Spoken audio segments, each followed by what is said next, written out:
line about, like, when Kevin Durant goes back to Brooklyn, does he get a tribute video? And Durant was even on Twitter going, like, please don't. Wasn't really the best. But they win one playoff series. Lost in a Game 7 in a time when they might have won the NBA. But, like, who gets a tribute? Clearly, we knew Dame was going to get a tribute video. I believe the count was 3, though.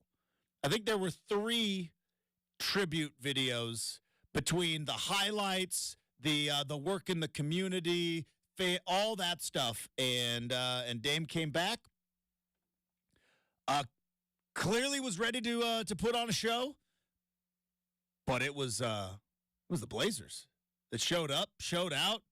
And I know Chauncey Billups said it before the game. Said, yeah, we appreciate and respect everything. I'm paraphrasing, of course. Appreciate and respect everything Dame did. We want to spoil that return. They did. I have a lot of thoughts. I have a lot of thoughts on the Blazers with regard to this particular game. Also, now I realize, was this the second game I think Doc Rivers has coached? I think. But it was nice to see another team fumble the final seconds of a close game and have it not be the Blazers. So we're definitely going to dive in a ton as to what happened at Moda Center last night. And, I know that, Jody Allen wasn't in Seattle for the introduction to Mike McDonald as the new Seahawks head coach because obviously she was here watching Damian Lillard's return. You don't think she could have flown that fast? I mean, if Taylor can get back from Tokyo, private jets and all, Justin. The Dolphins have a lot of money. She wasn't there. She was here, and obviously front and center with Joe Cronin.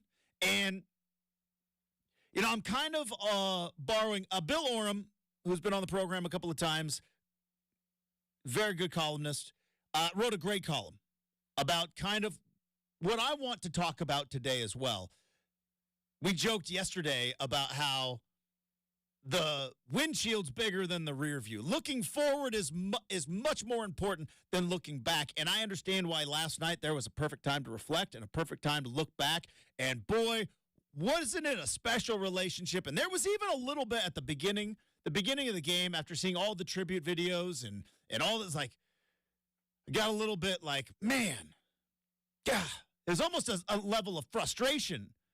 Still respect. Still appreciative, but it was a level of frustration. Like, man, we had that. It was there. And then, boom, game tips off, moving forward. And then, funny thing happened on the way to the end of that ball game last night. The Blazers played their tails off. Coach Billups outcoached Doc Rivers, I felt. Now, I couldn't coach my way out of a paper bag, which is an odd phrase that people have always said because I don't know if anybody have ever tried to do anything out of a paper bag, but I couldn't. But you look at the way that the Blazers played defensively. You look at some of the matchups that they had. I loved the fact, and I don't know if it was planned on purpose or if it's just the way that the game was. But, in that first half, Scoot got rolling. And I felt like Chauncey Billups kept him in the game a little bit longer, kept his minutes up. Need more of that. DeAndre Ayton looked engaged. And the Blazers steal victory from the Milwaukee Bucks, who look very vulnerable, by the way. They look very vulnerable. So what was it? What was it last? What can we take from what we saw last night? Was that a one-off?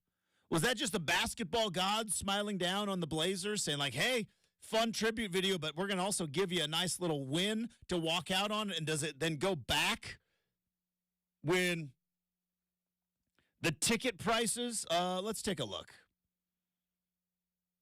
When the ticket prices go from, $80, which is what I saw for a decent seat last night, to, next home game, $5. $5 gets you in the building. Now, that is Detroit on a Thursday. But, you know what I mean? Like, I hope Jody and Joe and I know Bert was up there giving bro hugs to Mike McDonald. All right, Brendan, here's what we're going to do. Because he is the new Seahawks coach. Mike McDonald sounds a lot like Mike McDaniel, sounds a lot like Mike McCarthy. You got to stay on me on this. And anytime I say the wrong name, you got to buzzer me or something. Because it's the only way I'm going to learn. I'm already bad enough with names. But I hope the Blazers front office and especially Joe Cronin and Jody Allen sitting there courtside, I hope they saw, like, yeah, you see what can happen when you put a special product. Now, unfortunately, that special product that was put on the floor last night was an attraction on a different team. Old girlfriend came back home for Thanksgiving, and it felt good for a night. And again, kind of borrowing, sampling, interpolating, that's what the kids call it now, from Bill Orum's column. See what we can do when you put a product on the floor? And saw something from the team where it's like, yeah, not going to bend over backwards to roll out the red carpet for Damian Lillard last night. And I loved it. I loved that from the Blazers. Now, was that a one-off? Was that just a fun night at the end of January and then back to the doldrums of the National Basketball Association, back to caring about ping pong balls and trading away assets and staying under the luxury tax and what is it, staying under the apron? Is it the first apron and the second apron? And we're going back to all that? Who knows? So definitely going to dive into that. But it was a fun time to be able to sit down and watch an important game at Moda Center. Because the last time there was an important game at Moda Center, I would say was 2021 postseason, the Nuggets series. That was the and there were what? I think they let like 25 people in the building that game because we were still going lockdown. But think about that. Like spring of 21. Spring of 21 was the last time there was a game at Moda Center that felt like this one matters. So I hope they got the taste. I hope they got the motivation because that was fun last night. It was fun. It was fun to not be in the tanking pool. I've been talking about it all year, right? Who's jumping in the pool? Because it started with the Pistons, the Wizards, the Blazers, and the Spurs. That was the tanking pool. Then some injuries hit the Charlotte Hornets, and Charlotte Hornets go, cannonball! They hopped in the tanking pool. You cannonball guy or you jackknife guy? Or you belly flop guy? All the above. Which one's but let's rank them. Let's rank them real quick. The last time I did it was last May. Ooh, I yeah? think I did cannonball and belly flop 2 times. I jumped off the diving board. Mm-hmm. I was always a jackknife guy. I always felt like jackknife gave better splash than the cannonball. Cannonball, though, better thing to yell. Anyways. It was like last April, last May, and yeah, that was a ton of fun. I remember it well. But at the beginning of the season, right, there was about 4 teams in the tanking pool, and then here come the Charlotte Hornets. LaMelo's out for the year. Cannonball into the tanking pool. They came. Then the Toronto Raptors. Before that, Memphis Grizzlies, right? Because Ja was out for 25 games. Then it was like, yeah, they're not good, but wait till Ja comes back. And then the Memphis Grizzlies are like, yeah, he's out for the season. Belly flop. They get in the tanking pool as well. And it's like, all right, it's getting a little crowded in here. Then the Toronto Raptors start selling off assets. And Pascal Siakam and OG Anunoby are New York, Indiana, make way. So the tanking pool's getting a little bit crowded. But it's where the Blazers are living this year. But it was fun, even if it was just for a night, to get out of the tanking pool and play a game that mattered. But coming up in a bit, I want to focus on what I saw from the Blazers last night and what could potentially be the rest of this season. And I'm not going to I haven't lost my mind, everybody. All right? I haven't gone, full wackadoo where I'm like, boy, I don't know if I'm counting the Blazers at. No, I'm still counting the Blazers out of everything. It is still far more important for them to be in the draft lottery than to try to make a run. And even if they tried to make a run, they're not going to make a run, right? The talent level still is not there. But I did see something in the Blazers last night. Now, is it because maybe they're finally getting somewhat healthy? Is it maybe because guy like Brogdon understands, like, hey, if I'm going to be traded, I'm definitely going to up my value, and I'm going to be traded to a contender? Was it something like Anthony Simons and Jeremy Grant and Chauncey Billups going like, yeah, we love Dame. Happy he's home. We're not bending over backwards and just giving him a 40-point night just for funsies. But I saw a little grit. I saw something in Scoot Henderson last night in that first half where it would be hard to believe that was simply just a matchup thing and not a great tribute video is my town. I hope so. That's what I want. That's what I want from Scoot. So we're going to dive into some thoughts about the Blazers. We are going to talk about the Seattle Seahawks. They have got their guy. Boy, the Commanders. Are they going to have a head coach? Are they going to be like the first team in the NFL to like, hey, we're going to play the first couple of games without a head coach. We're just going to see how it goes, and maybe a name will pop up. But the Commanders are in a bit of trouble because they're the only team left. But the Seahawks made their decision. It will be a formal introduction coming up later on this afternoon. We're going to have Brady Henderson on the show tomorrow. But coming up next, a little pizzazz and a little fire under the rear for these Portland Trail Blazers. Can we see more of it moving forward? We'll talk about it next. 620 Rip City Radio.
What a special night. It was a special night at Moda Center last night, and you can't deny it. We all knew it was going to be a special night. Now, what I didn't know, and I'll be perfectly honest, don't know if I was even anticipating, but I didn't know how well the Blazers were going to play, because it is our job, if you can call it a job, but it is our job to watch all the games. I interviewed a movie critic one time, and I was like, man, what a job. And he was like, are you sure? And I go, what do you mean? Like, I love going to the movies. He's like, yeah, I do too. I have to watch all the movies. All of them.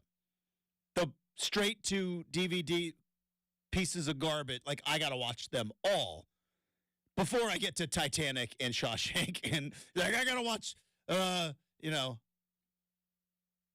I got to watch Speed 2, Cruise Control. Shout out Sandra Bullock. I'm sorry. But you know what I mean? Like, maybe one of the worst movies ever created. That's what I'm saying. Now imagine like that's your so it's up it there. is very fun to tell people, yeah, I watch part of my job is to watch sports. It's the way it is. But also part of our job is when we cover the Blazers or the Seahawks or Oregon is to watch some bad stuff. You got to watch some bad games. And there's been some bad basketball for the Portland Trail Blazers this year, and we have watched a ton of it. There's also been some highlights here and there, but there's been some bad 62-point loss. Guess what? Watched a good chunk of it. But last night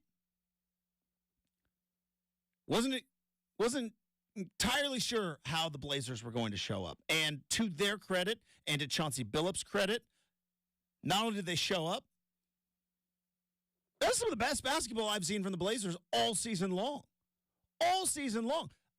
I kept waiting for the run of Milwaukee. Now, clearly, Milwaukee has got some defensive issues, and I could only imagine what Milwaukee Morning Radio is talking about today as the Bucks just went in and lost to the 15-33 Portland Trail Blazers, right? But we don't do Milwaukee radio hey, unless it's a Milwaukee IE, and shout out to Rigoberto's. We do Portland Metro. Yes, Brendan. The roster wasn't the problem in Milwaukee, though, right? Doc Rivers can fix that your point guard inherently plays really bad defense. Well, got it. More on that down the road. Right now, though, not wrong, but I wasn't sure how the Blazers were going to show up last night. And we've seen in recent weeks that the Blazers have actually, they got the win over the 76ers. They got the win over the Pacers. Should have had a win over the Thunder. Should have got a win against the Rockets, right? It was starting to figure some things out. And when you look at the last 10 games, they got 5 wins in the last 10 games with a controversial loss to the Thunder. Now, again, you could maybe swap out the banked-in three-pointer to go to overtime win against the Rockets, but you know what? Wins are wins, and losses need to be explained. But arguably over the last 2.5 weeks, the Blazers have been playing about .500 ball, which is a stark improvement from where they were. Now, a lot of that has to do with health. A lot of that has to do with DeAndre Ayton getting back. Duop Reith has been a force. He was a force last night. So a good chunk of that had to do with health. But watching this Blazer team last night, because as I talk about all the time, culture matters. Why is it UCLA and Arizona can't build big-time competitive college football teams? Well, I'll tell you why. They play in stadiums that are half full. And if the fans don't care, then why should the players? Culture matters. Atmosphere matters. And when you walk on the court, even if you're in the NBA making $20 million, some making more, and the fans don't care if you win or lose, and the front office doesn't care if you not only don't care if you win or lose, actually prefer it if you did. Like, that stuff trickles down. Personal pride, I believe, goes only so far. It's like, wait, we can just show up, go through the motions. If it's our night, great. If it's not, cruise on in, and nobody's upset. Nobody's fired up. Matter of fact, some people are, that stuff kind of. But last night, because of what was going on with Damian Lillard and an arena full of people, 75 to 80% of whom would not have been at the game if Damian Lillard was not playing there, created a culture, created a buzz. It created an atmosphere that we haven't seen in that building arguably since 2019. Arguably. Maybe there was a couple of games in like early 2020 before old Rudy Gobert touched all the microphones, but arguably haven't had the atmosphere of a big game in that building full of fans since 2019. Avery Simons was a rookie. It was 5 years ago. It was a really long time. And now it's not all the Blazers' fault. There's a pandemic. There's a bubble. There was a very frustrating playoff loss. There was a firing of Terry Stotts. There was a firing of Neil Olshey. There was a fire sale of players and 2 tanking seasons later, and here we are. Slogging through it, hoping that we come out smelling like a rose on the other side. Shout out to Shawshank. Got it on my brain. But right now, the Blazers are Andy Dufresne, and they're crawling through it, if you know what I'm saying. But last night felt different. And so here's what I'm wondering. I am not getting delusional. I am not losing my marbles. But I wonder if maybe this roster, this team, this organization saw what I saw last night, which was when a game is special, when the atmosphere is high, when the stakes are what they were, boy, they showed up. Do they have NBA conference championship talent? No, they don't. Do they even have win a playoff series talent? No. But they got a little more talent than maybe we were all sold on. And when that talent plays as hard as they did last night, because that's the difference I saw last night. How many times have we seen the Blazers this year? They come out, play a little bit hard, other team goes on a run, they kind of hit cruise control. And then at the end of the game, there's Chauncey, and he kind of laughing as he daps up the other team's coach, and it's like, yeah, it wasn't our night, and move on to the next one because it's a slog, it's a long season. Playoffs are not in the cards. There could be potential roster, but there's a lot of obvious factors. But last night it was wire-to-wire effort.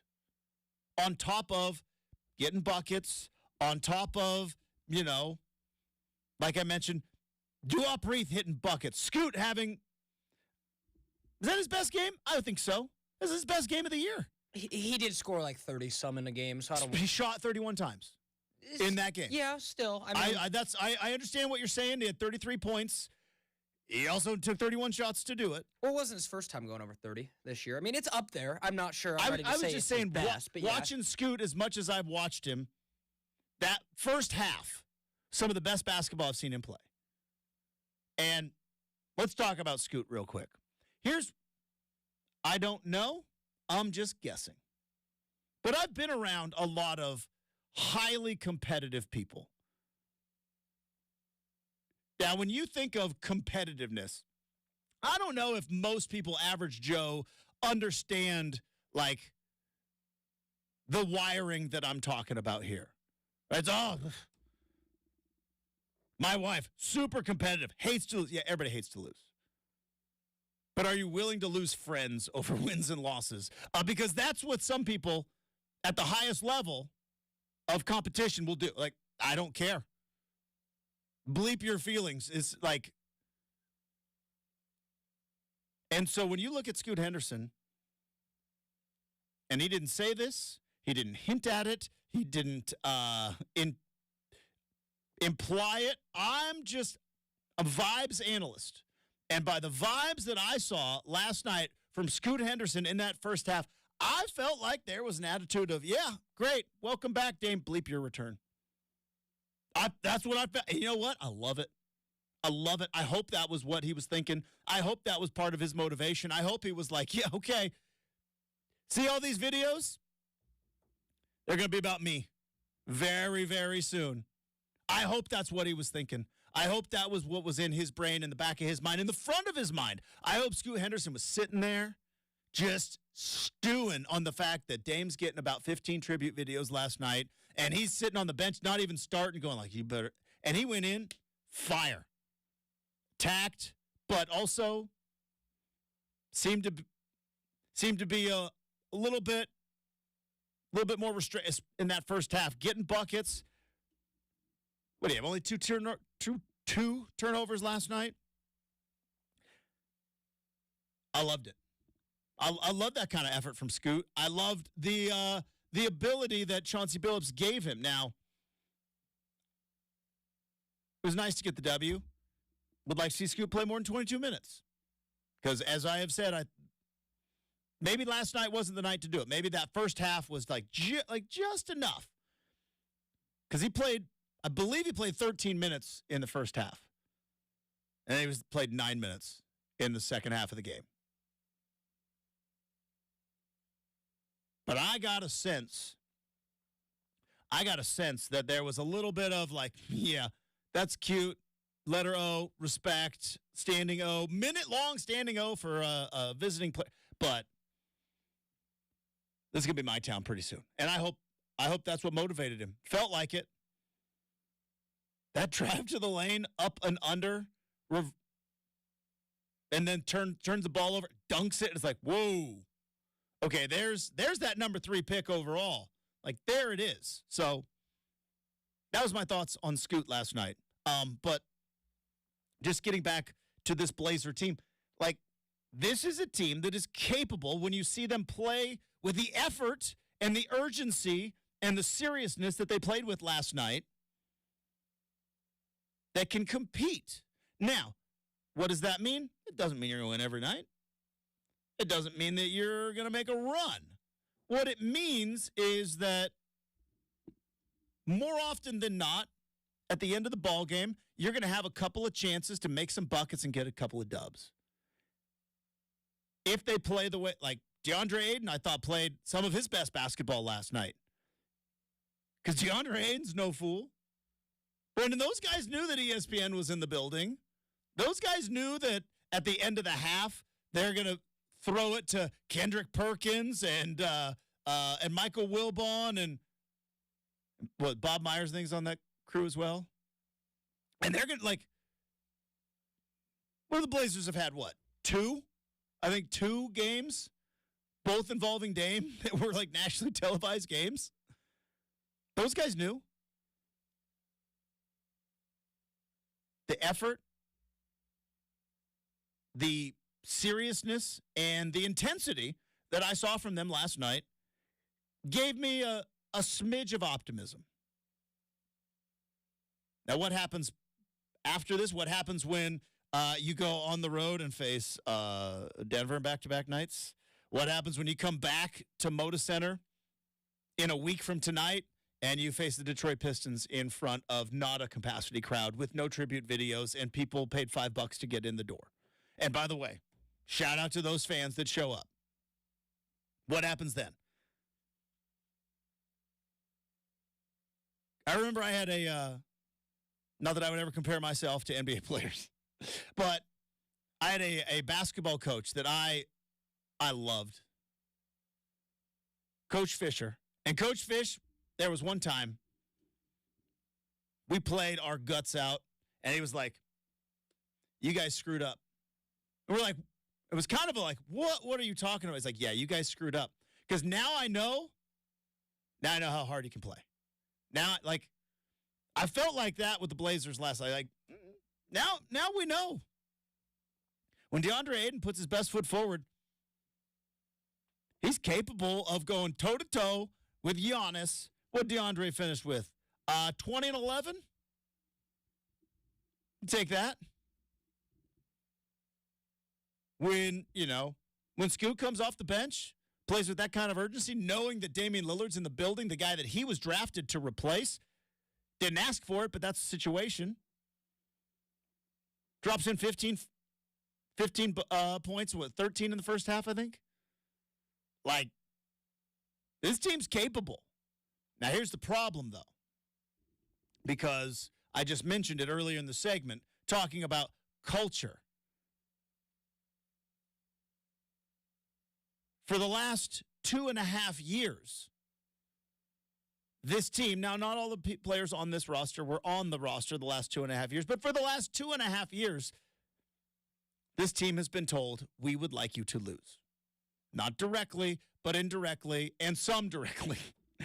Some like, hey, calf injury, right knee soreness, plantar fasciitis, wink, nod, can you sit down, please? Because there's the paper part of it, and then there's the people part of it. This team's got some talent. This team's got some grit. And this team can go toe-to-toe. And, I mean, they've got to win over Phoenix. They got to win over Milwaukee. They got to win over good teams. They had a win in their hands, if not for a very quick technical, over Oklahoma City on the road. Oklahoma City's, second in the West? This team's capable. It's just, how do you crawl out of the, we've been trying to lose and rebuild for a while? It's going to be a fascinating couple of months, the rest of this season. But like I said, watching this team last night, I was like, they show up and play intense. This is a team that can compete. Are they going to make the playoff? No, I'm not sitting here going like, if they play hard, they'll make the play. No, that's not what I'm saying. I'm saying, though, you can't tell me. Maybe I was just, pumped up with the fact that there was actually atmosphere in the building and the whole Dame coming back thing. But you can't tell me that team didn't look a little more determined, a little more focused, a little more serious the way they approached the game last night. All right, we got other stuff to dive into, other things around the NBA news and notes. We've also got Seahawks got a new head coach. We're definitely going to dive into that. A lot of stuff to Justin, was he born this century? Just barely, right? Barely.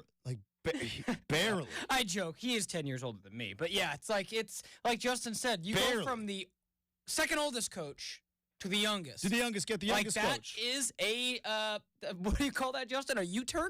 That is. It's an about face. All right, so we're definitely going to dive into that. But before we do that, I do want to tell you about the good folks at DeBella. That's right, the official home improvement partner of the Portland Timbers, because we are still right in the heart of winter. And, boy, paid my energy bill the other day. Whew. It is the first. How's your energy bill looking? Well, maybe it's time to get a hold of DeBella, because if you update your roofing, update your windows, update your siding, you could save up to 30% on your energy bill. The one that you are just paying because it's the first of the month today. Yeah, save up to 30% on that, all by giving DeBella a call. You can get a free quote right now from the best in the business. Why am I saying the best? Because they got 15,000 five-star reviews on Google. That's their customers talking about how good they are. Not them, not me, their customers. Plus, if maybe you've been looking around and going, boy, this bathroom just isn't getting it done. Well, they can work on bath renovations as well. And now is the perfect time to connect with them, because they have got zero down and no payments until 2025 on approved credit. But it is zero down and no payments until 2025 on roofing, siding, windows, bath renovations. Visit DeBella, DABELLA.us for a free, no obligation appointment, and they can make updating your home so easy. Save up to 30% on those energy bills with DeBella, the official home improvement partner of the Portland Timbers.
A lot of stuff to contemplate. That's probably the word I was thinking of. Probably spent way too many moments thinking about it. A lot of stuff to contemplate last night because it was fun. It was fun. Like, Brendan, I watched like the whole pregame. Obviously, they showed the introductions because Mark Mason gave we got the letter O. Not sure about what the little merry-go-round thing was that the Bucks were doing, but hey, whatever, kids. You have fun playing basketball. But it's all right. They left the arena losers. So. They did. They went out. They went out with a big fat L. And so, like I said, it was fun last night, and you couldn't help but think, like I said, this is the bittersweet part. Sweet part, want to live in the moment, right? We talked about that yesterday. Want to try to live in the moment. Want to be present. Hey, Dame came back. Team played great because in the end, Blazer fans here. At the moment, during intros, Lillard fans. But when it's all said and done, when the dust settles, right, the Blazer fans. So the Blazers get the win.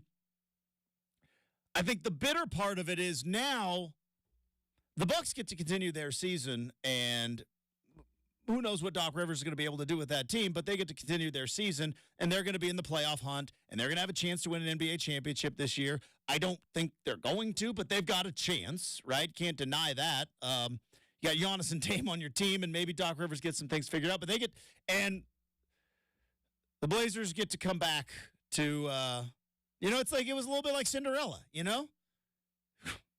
Got a nice win, fun, Fallout Boy, thanks for the memories. And then, all right, well, it's Pumpkin again. So that was a little bit of the bittersweet part of it. But I hope Joe Cronin was sitting there thinking, like, all right, how do we get that team to play in this building with this atmosphere without big homecoming from superstar? I hope he was thinking about that. Maybe, and he probably does because that's his entire job. I hope Jody was thinking that as well as she was sitting next to him, like, boy, what it could be. Because it was fun for a night, and then it's like, clock struck midnight. That carriage is a pumpkin. Be that as it may, I look at it just like what you said, Justin. At this point in Dame's career, if he's not winning a title, it's worthless. Why did you leave Portland if you're not competing to win a title? And do you give any value to the chance to win a title? Because I think that was a big part of it. Was I don't know if he's going to win the title this year, but you can not deny better chance than here. Sure, they've got a and he was looking at the situation in Portland, going like, "Do I got 3 years?" Right. Sure. So that I think there. I hear what you're saying, right? Because like we talked about yesterday with Joe Mauer, right?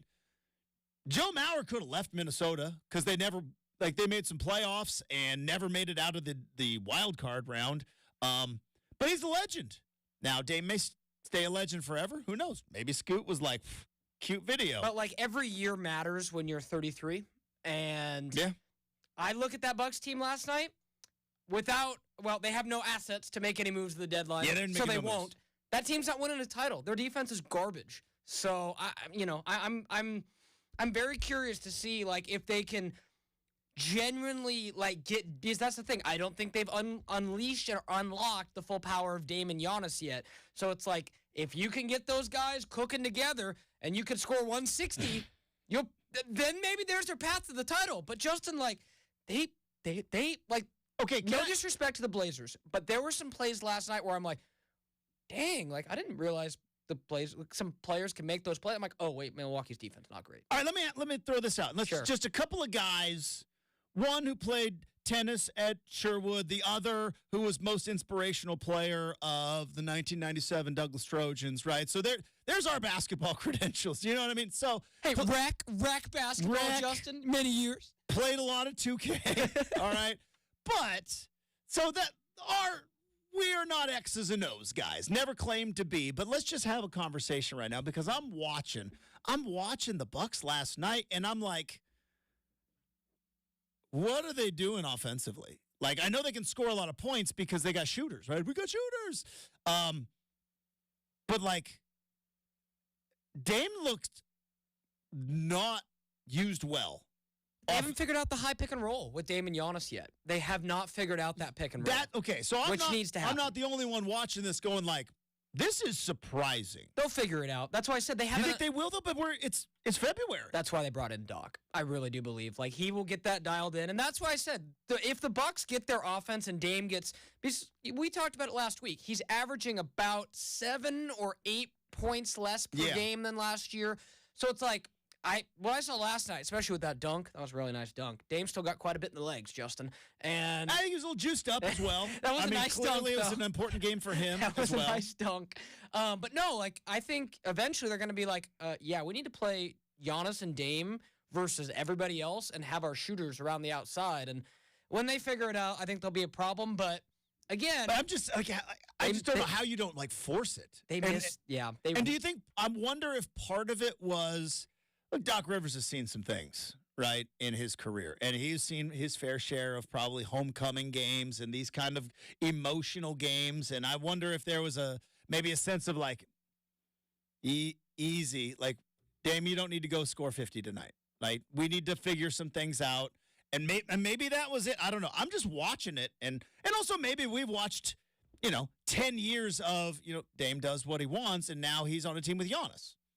Right? That was the other thing that was kind of weird. I'm watching Damian Lillard play, and I haven't watched a ton of Bucks games. I'll be honest, it's hard. Yeah, it's hard to watch. But like I'm watching, and it's like, hit me. It's like, oh, that's right. Giannis is the best player on this team. It's kind of weird to watch. Oh, of course. And just for perspective, just to throw this in there, Justin. So, only one team in the West has a worse defense than Milwaukee, and all the West, top to bottom, and that San Antonio has a worse defense. Portland does have a better defense, significantly. In the East, only Charlotte, really bad. They're tanking. Detroit, maybe the worst team in the league. The Hawks, disappointing at best. The Wizards, playing for ping pong balls. So those teams I mentioned are the only teams that have a worse defensive rating than the Bucks. Like, they've got to figure it out, Justin, because, again, we're looking at teams in the East, like, they go up against the Knicks in a series, the Cavs, the Celtics, even the Heat. The Heat did that to the Bucks last year. Giannis got hurt, but the Heat were like, hey, we're going to play really great defense on you guys and watch this upset.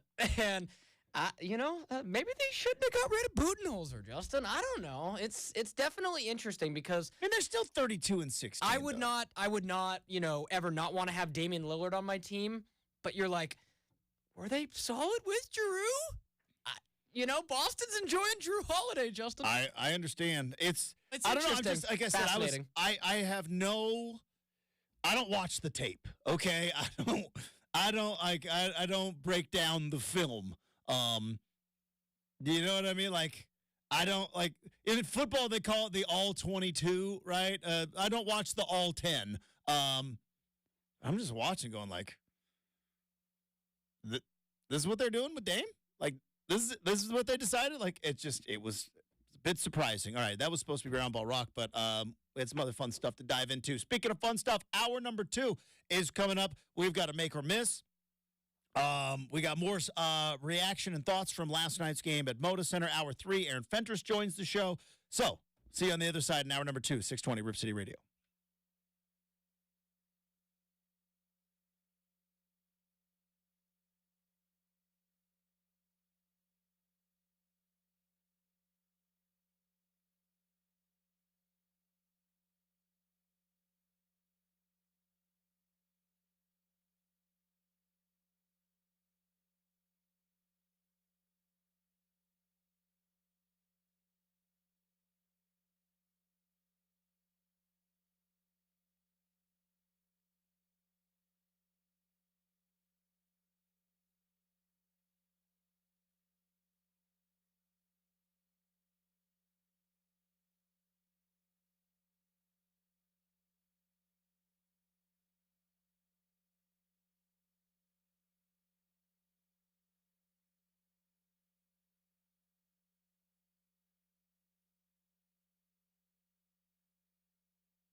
what you need to know. From the Goldberg Jones Sports Desk, your 620 Rip City Radio headlines. Goldberg Jones. Call 1-800-DIVORCE. It is 7 a.m. on a Thursday morning. Justin Myers with you. The Portland Trailblazers took on the Milwaukee Bucks last night with a familiar face in the visiting starting lineup. At guard, 6'3" from Weber State, wearing the letter O, Damian Lillard.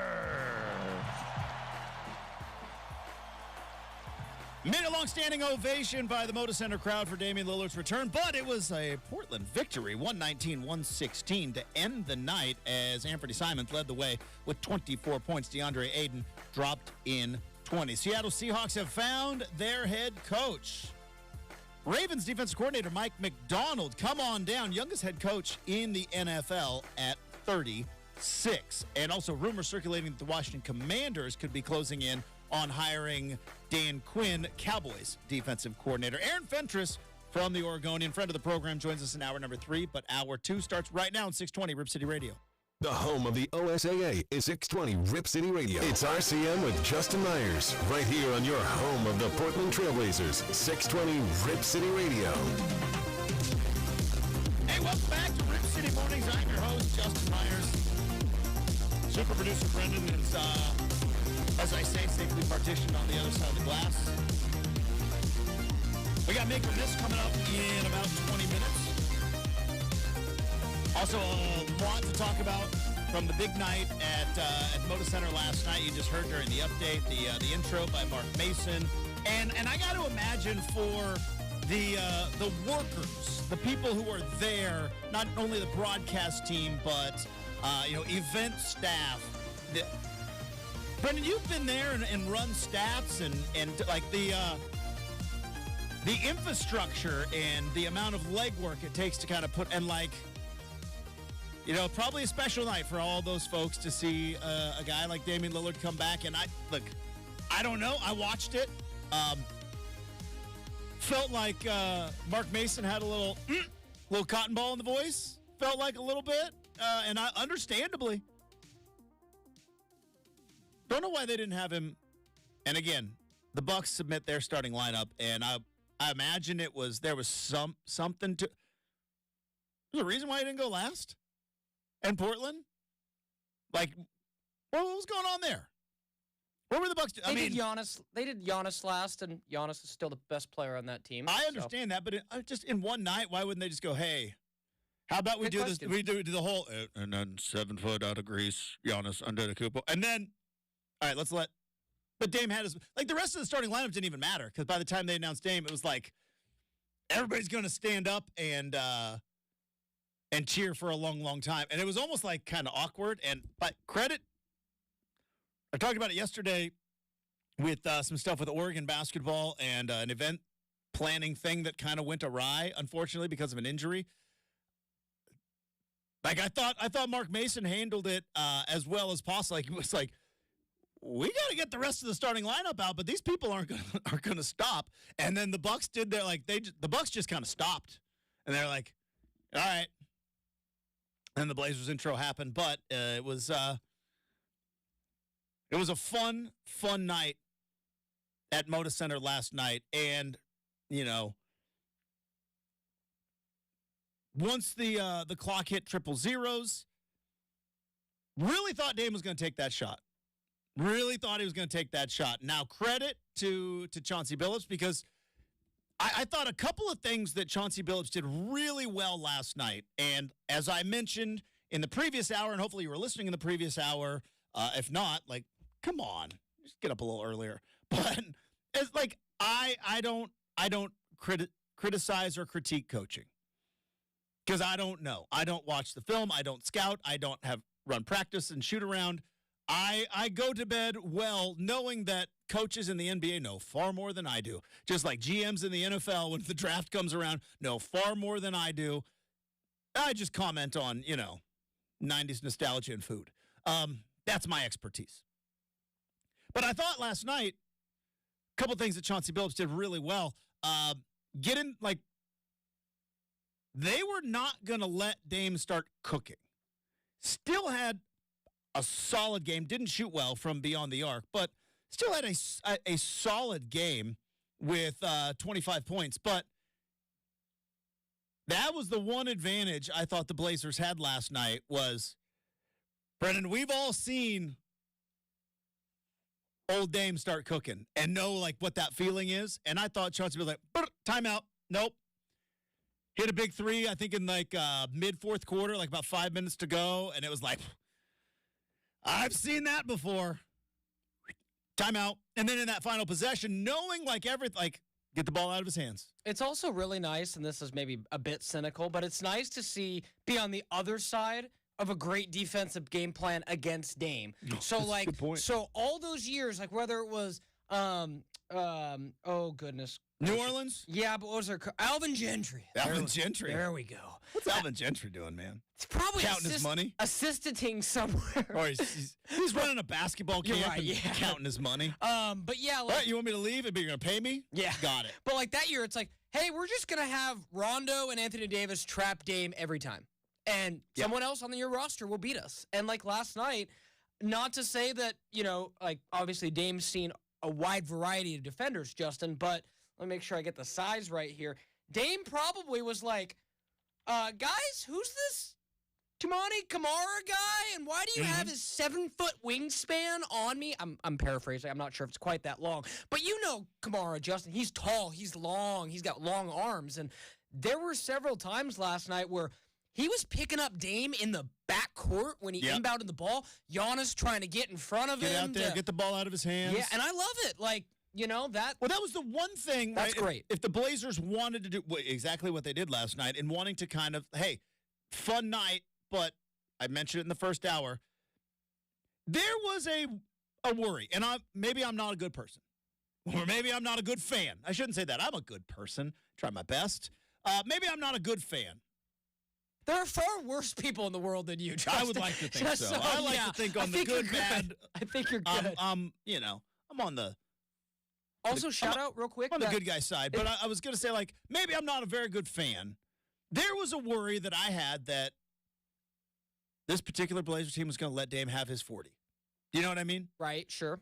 Not like in a, let the senior manager play the final game of the season. Like those, you see those clips on tours like, hey, final game of the season, the manager gets a uniform and they let him shoot. And it's like, that's not what I'm talking about. But, like, a little bit more than an all-star game, but a little bit less than the intensity we saw last night, to where it's like, all right. And I was a little bit worried about that, and did not happen. It was there was some competitiveness and some toughness that I loved. I loved it. For sure. And some competitiveness I haven't seen for a good chunk of the season. Yeah. And like, not tonight, sweetheart. Right. Not like, there was effort. Videos are great, but you're not going to start cooking on us. For sure. And I also got to give a quick shout-out, too. Shout-out Chauncey Billups, Justin. 2 successful challenges. And shout-out to Toumani Camara with his defense on that second one. They're like, on the replay, they're like, well, there's not much contact. It's like, there was no contact there. Can I tell you? Great defense by Camara. That's true. Here's something else. Because you learn something new every day, right? You try to anyways. You want to learn. You want to grow. You want to expand. Be cultured. Absolutely. You don't want to be stuck in your little bubble, you know what I mean? Is your algorithm just feeding you everything you want to know? You try to learn. I did not know that you could lose a challenge but have it be successful. I didn't know that. Did you know that? Like, as I had jump ball. All right, that went off of Lopez. And they're like, no, we looked at it. It actually went off of Simons. But because it wasn't the call we made on the court, you lose the ball, and actually would have been better if you didn't challenge it, because then you had a 50-50 chance of, well, I guess, I don't know who would have jumped on the, because remember they called the jump ball? I don't know who, if they would have let anybody jump it, but, like, I never in my life thought you could be in it. We have gone in a week and a half of seeing a team up one with 14 seconds in the ball, get 2 technical fouls, and their coach get ejected, to seeing that exact same team at home against the Milwaukee Bucks challenge a jump ball, lose the ball, but because the call was changed, it's a successful challenge. So they get to keep their never saw that before. And then on top of things that never saw before, usually, and maybe this is a change this year, but like, Brandon, I've seen a ton of like, they go to challenge it, and it's like, yeah, it was they made contact. I've never seen with contact. Nope, minimal contact. We're jumping it, and like, okay, so winning like, 2 challenges, love it. If there was one moment of deja vu last night for me, it was like that when I realized, oh my gosh, I'm rooting against a Damian Lillard foul. Like, that was my moment last night when that was getting reviewed, and it's like, wait, I've seen this story before. A Dame call, we're going to the monitor, and then it's like, oh, I want this to be a successful challenge. I want the foul wiped away. So I was emotionally torn, and let me tell you why. I may have had Dame over 26.5. Of course you did. Of course you did. I told you I had this thought that I'm like, he's gonna go off. He's gonna come in and he's gonna go off and be like, this is still my building, and like, you know, with Joe and Jody just sitting there front row, and it's like, why you should have never, like, you should have let me come back, blah, blah, blah. Joe Cronin did have a very, very deliberate slow clap. If you go back and watch that clip when they cut to him, Jody is on it. She's like, woohoo! Well, yeah. And Joe's like, it felt like when back in September, right? Like, because when Dame's goodbye letter, like, he mentioned Jody and the organization and everything. They did not talk about Joe Cronin. And there may have been some hard feelings there. I'll just I don't know. I don't know if they're on each other's Christmas card list. So I don't know if they're going to each other's birthday party. We're not sending bottles of wine and in the words, the gift baskets full of cash. I'm not going to send Joe Cronin a cash basket. What's that from? The Office. When did I miss that one? Yeah, so like early. Is that the Turtles when they had the Turtles? Yes, So give us back our turtles. When they go to get back their clients, we're like, what's better than a gift basket? A gift basket full of cash. Got it. It's like, yeah, it's true. Took me not very many Office references. Get by the old goalie here, but you snuck one in. Good for you. There's a lot of episodes, man. Good for you. Hey, at least it wasn't like a crummy season 8 or season 9 reference. I mean, it's like yeah, you know what I mean? Like a Robert California. Exactly. Like, goodness gracious, what are we doing? Anyways, yeah, I don't. I think somebody even asked, they're like, hey, Dame, have you talked to Joe Cronin? And like, no. Ouch. Understood. But what a night. Hopefully we can we get the vision? Can we get the feel that, like, we got to get back there? We got to get back there. But coming up next, we got Make or Miss here on 620 Rip City Radio.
All right, coming up in 1 hour from now, and you're going to be around. You ain't going anywhere.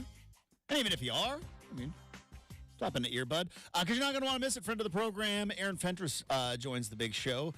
Get his thoughts on the game last night, the return of Damian Lillard. He was there for all of it. He even went back and kind of saw it.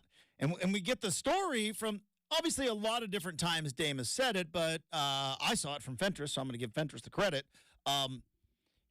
Dame talking about coming back and playing for Portland, which is, I mean, it's fascinating only in the NBA, right?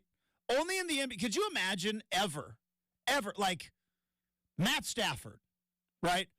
Matt Stafford's kind of the NFL equivalent of Damian Lillard. Wouldn't you say, Brendan? Like, he was there in a place, beloved. Yeah. Never really could get the pieces around him.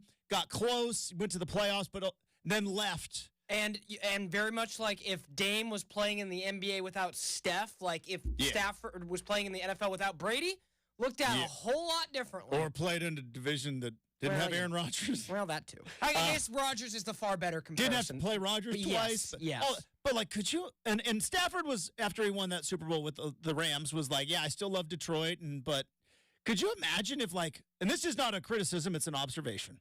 But like, could you imagine if Matt Stafford was like, yeah, but one day I'm going to go back and play for Detroit? And it's like, what? And like, if you were the Ram, like, I did find it fascinating that like Dame was so open. Like, he said it multiple times while sitting there wearing a Milwaukee Bucks basketball shirt, going like, yeah, I see myself playing for the Blazers again. And I was like, oh, okay. Interesting. I imagine a lot of people thought that, but to hear him say it is it was kind of a fascinating little chapter to all the things that came on with last night. Is this like LeBron? Is it, hey, Cleveland, goodbye, go draft that Kyrie Irving guy. Why don't you get a lot better while I'm gone? Position yourself to trade for Kevin Love when I come back. I don't care. I'll take it. So, I mean. I'll take it. It's that's the thing, Justin. Are we still going to be guard heavy in like 4 years? See, here's the thing. I'm not interested until Dame doesn't make $66 million a year. Wow, that's pretty clear that's not going to happen. So it's like, you know what I mean? Like in 3 years, Dame makes $60 million a year. He will be one of the highest paid players in the NBA. I just found it an interesting little wrinkle of this whole story of him. Like, he said it to Fentress, and then he kind of doubled down and tripled down in, like, I think his pregame comments was saying, like, yeah, I see myself playing in maybe the Blazers again. I was like, when? Maybe as it turns out, he misses his family and people in the, he that's why I said at the end of the day, we never know exactly. We think probably it was Portland that pulled the trigger before him, but it's like, it's probably pretty hard to leave a place that you've been for so long. And we talked about that all yesterday. And then when you come back and you're in the fields, you're like, I'm not going to say the whole grass is greener, but going back to like, I don't exactly kind of know what I'm trying to quantify, but just like I bet it was emotional. He comes here, he's like, yeah, I could see coming back because, I'm not sure I really did want to leave when I come back right down to it. 100%. I think that also is why, have you talked to Joe Cronin? No. But at the same token, like Justin said, you now have a legit shot. You have Giannis and Dame. That gives you a chance every series. Every series. Got a legit shot, and the Blazers are rebuilding. And ultimately, it was the best thing for both, I think. And like I said, hopefully it works out for both. Hopefully, all the trades and the moves and the tanking and everything else leads to a Blazer team that can have a night like they had last night without Dame homecoming. You know what I mean? You're just like, we can get some excitement in the building. Anyways, all that being said, Fentress joins us coming up in the third hour. Right now, let's go to Make or Miss. It bounces off the crossbar.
way than to have, like, Dame hit the shot, right? The shot that he didn't take. Because was it a 3-point game? 3 points, so it would have tied the game. And then obviously Lopez misses, and, Blazers go down and go from there. But, the game itself to me, Justin, like you said, it was very interesting. A lot of in the feels, but, I think that for the most part, Portland, like you said earlier, that was the best and most effort I think I've seen them play in a game all year. Yeah. Easy to get jazzed up with a guy like Dame. I'm curious to see, can they maintain that, or do we kind of fall back into some bad habits? Again, this is still a young team. There's going to be ups and downs. Growth is not linear, as we learned. It goes up and down. But yeah, it's definitely. But yeah, it was. I was wrong. It was a 1-point game. 1-point game. 8 seconds to go is when Lopez hit missed the shot. Okay, yes, thank you for correcting that. Yeah. So it was a 1-point. We strive for accuracy on this show. Sure do. We every once in a while the math gets a little bit. We watch a lot of sports. Okay, there's a lot of numbers and things going into our brain. That, it was 17 seconds left. 1-point game. Dame's got the ball in his hands, and I'm wondering, what did people in the building want? You know what I mean? Did you want one more Dame hitting the shot, tapping his wrist against the Blazers? I certainly didn't. And that was kind of the moment. Then he passed it off, and it was like, and good defense. Get the, credit again to not only Kamara, but credit to Chauncey Billups, who was like, I got the sense Chauncey Billups was like, do not let him shoot this ball. This building, this score, do not let him shoot the ball. And they double-teamed him, blitzed him, and Lopez missed the shot. Brogdon got the rebound. Right. And the other thing that stood out to me about hit some free throws, and then inexplicably, because they didn't have any timeouts left, the Bucks decided to inbound the ball to Giannis. Go figure. Like I said, it was fun to see another team completely fumble the end of a game. Right. The other thing that I found very interesting, too, that just shows why I think Malcolm Brogdon continues to be a valued piece, whether or not he gets moved or not. And just, I can't recall that first matchup in Milwaukee. I think I may have had a conflict. I didn't watch it super close. This one, I got a conflict. Oh, what? Maybe it's trivia night? Could have been, yeah. How was trivia night last night? It was off last night. Shut it off because of Dame? No, it was just off. I think all of Portland was like, we're closing down, Dame's back. Yeah, maybe. Maybe. But, Justin, there was a moment when, Brogdon was, the defense on the sequence you just talked about. Then there was a moment where he kind of sized up Dame. Brogdon, until you put them next to each other, it is significant how much bigger Brogdon is than Dame. Brogdon has 30 pounds on Dame, even though they're about the same size, but it's like Dame's 195. I look, Brogdon's almost 230. You're like, okay, so it's just different. And I think, going back, Justin, the defensive personnel last year, I don't think you have the guys to force that ball out of Damian Lillard's hand. So I'm parceling out the really important things that I like, but defense was the thing that we've seen the biggest improvement with this year. And when that guy, a.k.a. the second best point guard in the NBA, sorry, Kyrie, Dame's available more, and who can cook for 40, 50. Still got Steph at number one? Yeah, I think so. Is Luka a point guard? It's so difficult when we do this, because if you put him in a point guard, he's in that mix too. Yeah. So is Shea a point guard? I know he's kind of a shooting guard. These are good questions. I would say Luka is more of a point guard than Shea is, because everything in Dallas runs through Luka. Fair, okay. He may not dribble it across half court every time, but the offense doesn't start till he touches the ball. Right. So yeah, if we're gonna call Luka the point forward, maybe, but until I don't know, it's gonna take something big for me to like Steph is gonna have to really slow down, for me to be like, okay, he's not the GOAT of GOATs anymore. But all that being said, Dame is one of the best, and to see that, Justin, last night the Blazers were like, you are not going to beat us with the game on the line. That was impressive to me, because that's not something we've seen from this team in probably the last 5 to 6 years, where it's like, go get a stop, we're going to make that shot unbelievably tough, or we're going to make your center shoot a three, which you live with. He's pretty good at shooting threes. He is, but you live with that. They got so many 7-footers They do. on their team, They do. on their roster. A lot of size. All right, so let's have this discussion right now.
Scoot Henderson, when you look at what Scoot, when he was able to kind of cook a little bit last night, and boy, he put in some valuable playing time last night. So there's the but like the other part of it is what's the market for Malcolm Brogdon? It's a first rounder in the 20s and maybe a salary dump.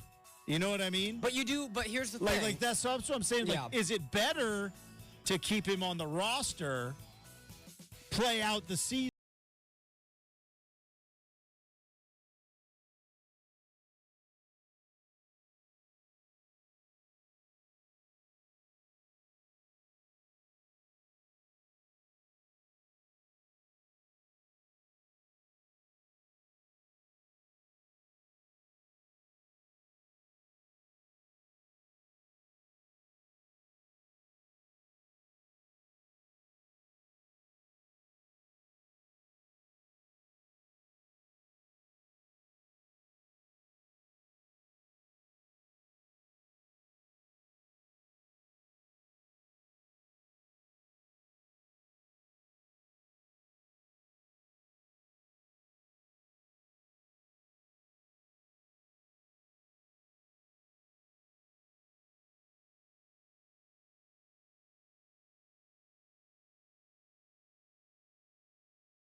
Family is going, Brendan, every time you talk about an undersized 3, you talk about Norman Powell. It is true. And it's true. I do. But again, it was a bad experiment. He's got several inches. Like, again, it can't be any worse than that experiment. Now, I'll say this too, Justin. On the other side of the coin, Malcolm Brogdon is guaranteed $20.5 million next year. That's a lot of money. That's a really big contract next year. And especially when you've got a bunch of guards who are making 8, 7, like the Blazers are.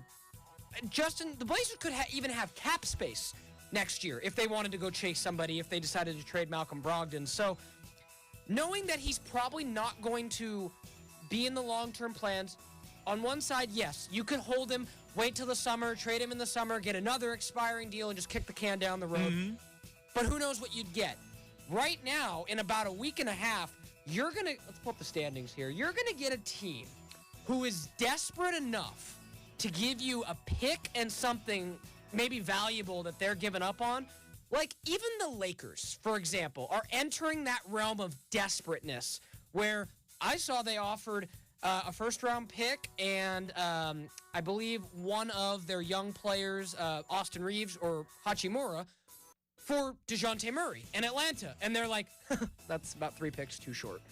So I'd take that for Brogdon, though. exactly. So, I'd take Austin Reeves. So are the Lakers Or Hachimura. right with the Lakers? He can play defense, right? He He's can, like and he legit. Eddie can shoot threes.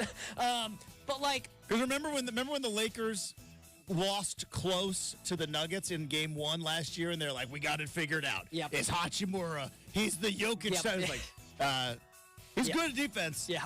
Just there's one guy in the world like that guy. Yeah, so You like can't I would stop look him. at a team like the Lakers, and they've been connected to Brogdon. Like, does the Buss family trust put the pressure on, Yeah. or in LeBron? Like, Bron's gonna be like, hey guys, I'm 40. What?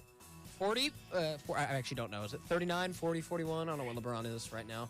Something like that. So like, they're a team to watch. I think Orlando is a sneaky team to watch. I don't think 39. Okay, yeah. 39. Orlando's a team to watch, maybe even Indiana, but I think Justin 3 years older than the head coach of the Seattle Seahawks. Okay, that's crazy. When you put it in that context, that's pretty nuts. But no, I think you kick the tires, and if you, even though it's in the 20s, Justin, if you can get a deal that brings back either first round pick, salary that just goes away this year instead of having Brogdon's guaranteed 20 next year, and then maybe a young player who someone's like, See, I'm more interested in the players than the picks. yeah, that's because fair. Like you said, it will be, if it was the Knicks, Lakers, be down the road, 'Cause or and again, the maybe Knicks, maybe Knicks I'm or another team. maybe I'm talking out of pocket here. Maybe. But like people talk about like bundling picks or packaging together picks like it's something that actually sells. Like this feels very like The Big Short, right? This is bundling your B's and your C's and your tranches and all that stuff. I kind of understood it, but then I didn't. But like, okay, so you get a first rounder for Brogdon. You've got a first rounder from Golden State. You got a first rounder of your own because they ain't making the playoffs. And then you get a first rounder in the 20s somewhere. And it's like, well, you could package them. It's like, do those packages really sell, though? Yes. Does anybody really want It depends. a first rounder in the 20s? Like, I don't know. It just doesn't depends. feel like Yeah. I've ever seen, and I probably am forgetting. Maybe there was a big giant one that I forgot, but it feels very Big Shortish. Of It's like, fair. oh, we'll just package them and make a seafood stew. And it's Yeah. like, no, you're just stuck with all these picks. Yeah, the draft is wholly dependent, Justin, and I've kind of heard there are some You're hearing things? thoughts that this You could. got your ear to the ground? It's true. Keeping the I do pulse. a You lot got a of finger research. on the pulse? I do a lot of research for this show, so I can have important. Somebody's got to. So I can do important things. I just watch funny videos on Twitter during the breaks. Screws up my algorithm. I have to about go that back to the algorithm. following page instead of the algorithm because, Yeah, I mean, too many funny videos. there's precedent, Justin, even in Portland. 2017, the Blazers had picks 15, 20, 26. I remember it well. They bundle 15 and 20 to move up to 10.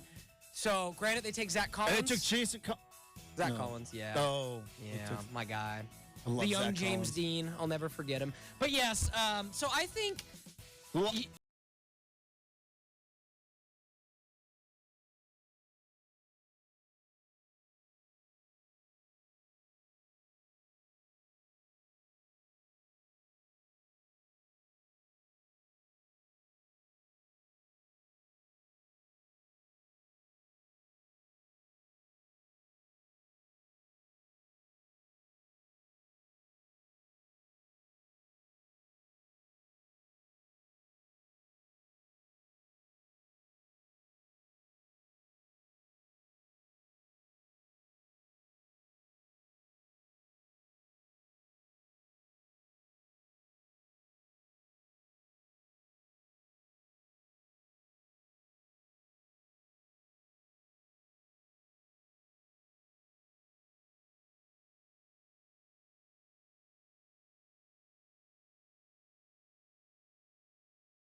I'm at that age where you get like super into like U.S. history. It's just what happens.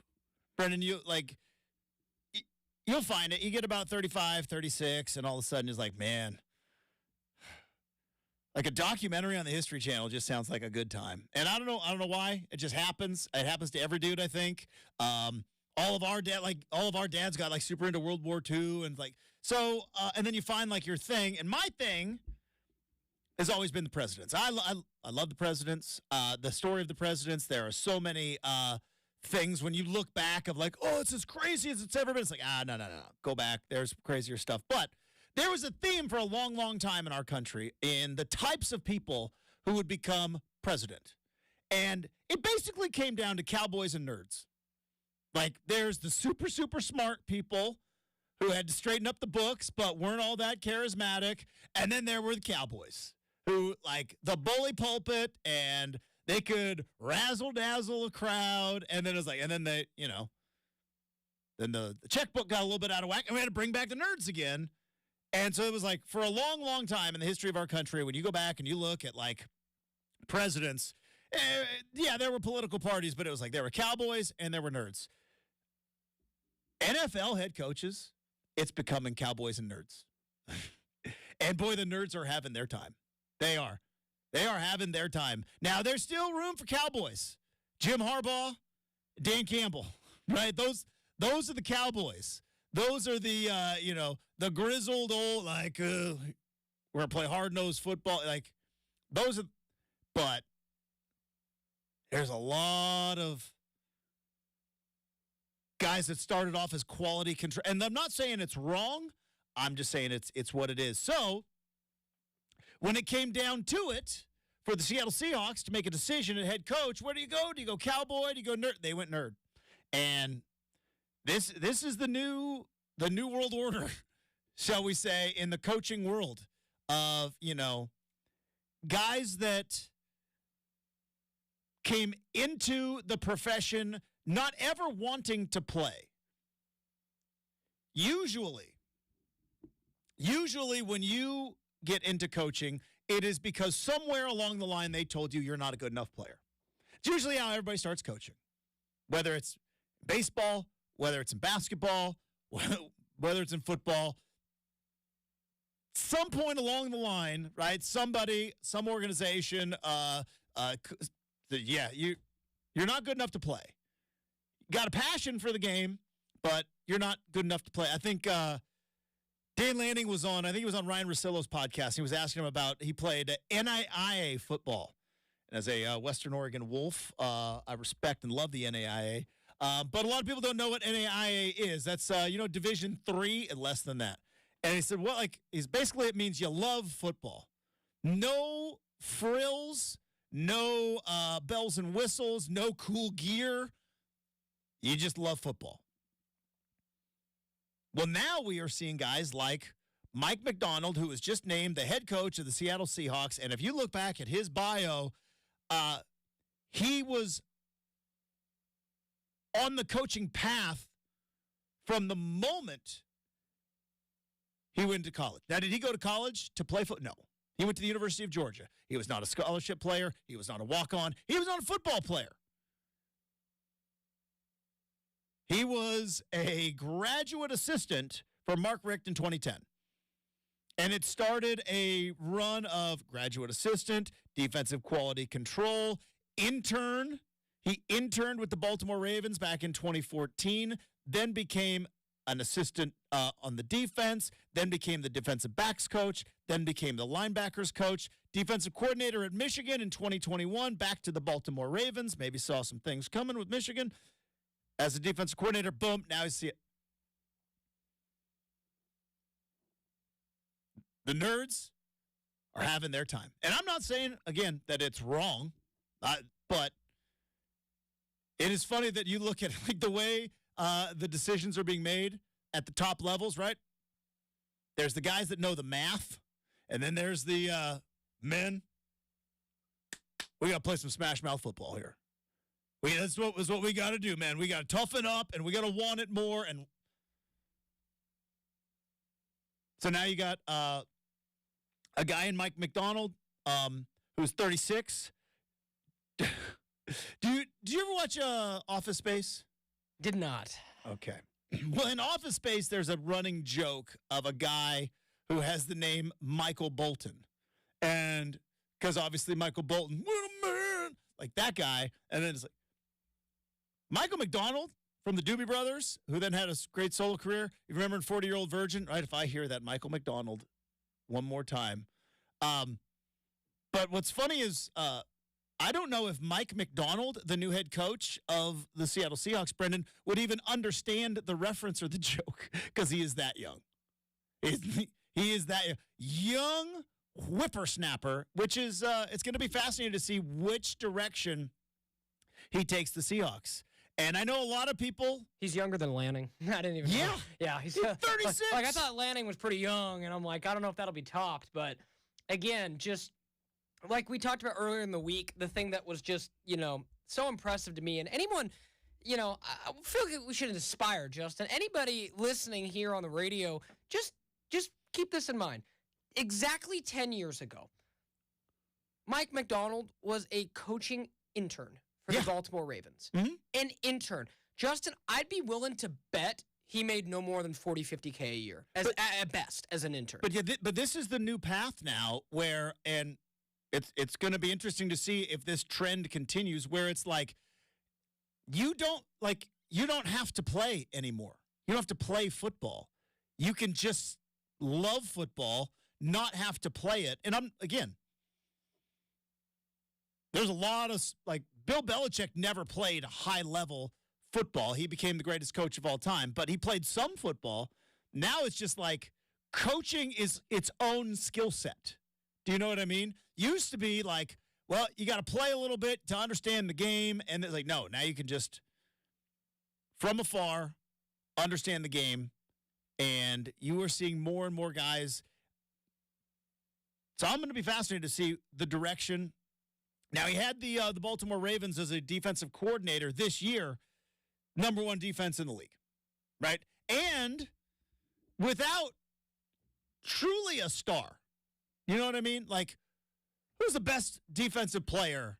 Who's that safety that was everywhere? Kyle Hamilton. That dude is so good. Patrick Queen is legit. Kyle Van Noy, the former Patriot, is legit. Roquan Smith. Like they had a bunch, they have nobody who was like defensive player of the year. But just a bunch. They had a bunch of all pros. Yeah, a bunch of really good guys. Yeah, 100%. And I think that's kind of where the Seahawks defense might be They drafted fairly well. They got some young corners, and there's Witherspoon still drawing the Troy Polamalu comparisons. Justin, let's pump the brakes a little bit. I always gotta mention that to you. Let's pump the brakes a little bit. Like, one person revolutionized the game, never to be seen again. Hey, it was Pete Carroll who said that. So I know. Just throwing that out there, Justin. He knows some football.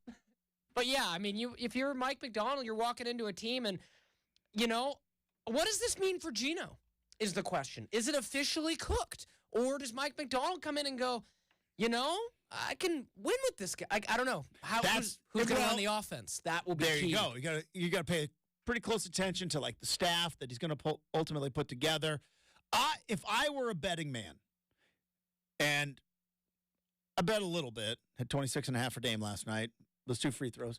But if I were a betting man, Brendan, I don't see Gene with a draft of Caleb Williams, Drake May, Michael Penix, Bo Nix, Jaden Daniel.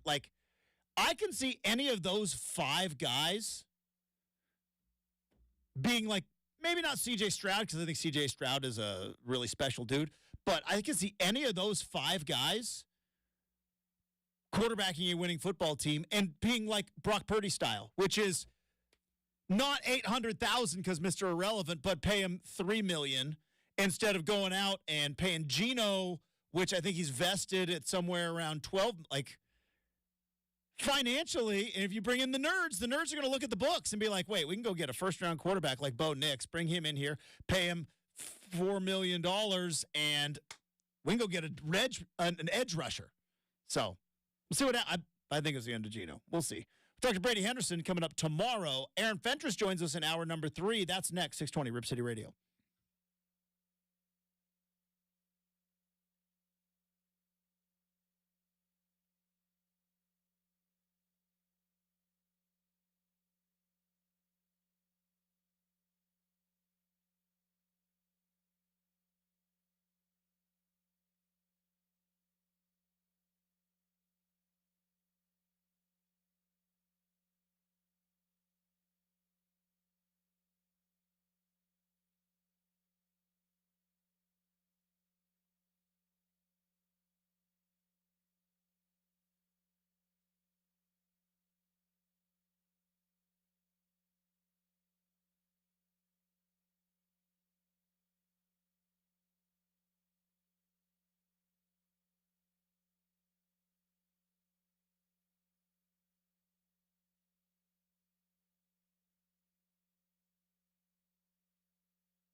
to know. From the Goldberg-Jones Sports Desk, your 620 Rip City Radio headlines. Goldberg-Jones. Call 1-800-DIVORCE. It is 8 a.m. on a Thursday morning. Justin Myers with you. Portland Trailblazers took on the Milwaukee Bucks last night with a familiar name in the Bucks lineup.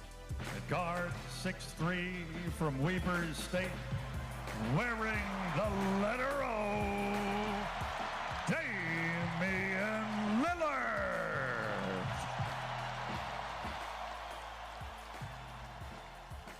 Damian Lillard's return was spoiled, though, by the Portland Trailblazers after a 116 victory. Anthony Simons led the way for the Blazers with 22 points. DeAndre Ayton added in 20. NFL news: Seattle Seahawks have found their next head coach. They have hired Ravens defensive coordinator Mike McDonald. He is now the youngest NFL head coach at 36. Rumors circulating that the Washington Commanders, the lone team in the NFL without a head coach, are looking to make a deal with Cowboys defensive coordinator Dan Quinn. Coming up in about 20 minutes, Aaron Fentress joins the big show, but Hour 3 starts right now at 620 Rip City Radio. The home of the OSAA is 620 Rip City Radio. To Myers to wake you up here on Rip City Mornings, 620 Rip City Radio.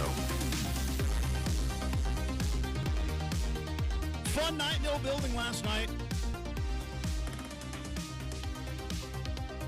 Trying to think of really the last time the building had that kind of juice. Because now I wasn't there, but you could feel it through the TV. And we're going to talk to Fentress coming up in 20 minutes. He was obviously there, wire to wire, got all the stuff with Dame. Felt like playoff-type atmosphere, a lot of emotion, and obviously the last time the Blazers were in the playoffs was in 2021. Well, in 2021, they only let like 25% of the building in. So while there was some atmosphere in that Nuggets series back there in 2021, you got maybe that like opening game of the 2019-2020 season, right before the world shut down, the Blazers coming off of the run to the Western Conference Finals. Still a lot of optimism with that particular season, but it's been 4 or 5 years since a game was played at Moda Center that, as sad as it is to say, actually mattered. Because you're coming off of 2 years of tanking and a year of rebuilding, and before that, you couldn't help but not understand the reality of, like, yeah, there's a lot of tarps up there and still some cardboard cutouts. You know what I mean? Like, and while those games were played and they counted, how much did it matter? Because obviously without fans full in the building, it's a completely different atmosphere. So the return of Dame obviously comes with a lot of emotion. A lot of excitement to see the superstar back, probably some sadness, a lot of, man, what could have been, a lot of, man, what was. And I think also the way it kind of hit me, which is, look, we have been conditioned by this organization these last 3 years of, hey, hang with it, hang with it, hang with it, to where you tanked 2 years ago. Got it. Understood. Dame's got a core injury. It was Neil O'Shea just got fired. Joe Cronin's coming in, and it was like I was fully on board. I remember in January 2 years ago, I was doing the show from home because I got hit with the C19er. But you know, Brendan, I remember you and I talking about. I was like, look, if Dame's hurt, go get the surgery, shut it down. And I said, play Anthony Simons the rest of the year. Now, they didn't do that because they wanted ping pong balls, ended up getting Shaden Sharp, and then tanked away another game, and now they're rebuilding. And, you know, it's like, it reminds me a lot of a long-running TV show. I love TV shows. And there were sometimes drastic changes. Like you showed up one time and Aunt Viv was different on The Fresh Prince. It was just weird. But then every once in a while, like in some of these ensemble shows where, you know, one character leaves and you're like, all right, and it doesn't feel like it. And then you keep going, and then another character leave. And then, like, at one point, you look around, and you go, like, this ain't the same show. Right? This whole thing is, like, it's brand, like, and I feel like that kind of with the Blazers, where it was like, tank away the season, trade away C.J. McCollum, trade away, at the time, like Powell and Covington, let's get some young guys, and then, all right, shut down Dame again. Finally, and like last night, looking back at Dame highlights in the playoffs, and you look around and go like, yeah, that's right. It used to be that way. And that's maybe the biggest bit of emotion that I got was like, man, it was a fun run, wasn't it? But that's kind of how it feels. Like when you watch like a show and you look around, you're like, this ain't the same show. And because we were conditioned over the last couple of years, not like a purposeful psychological operation, but we like hunkered down and we sucked it up during that first tank. And then like, all right, let's try something else. And it wasn't working.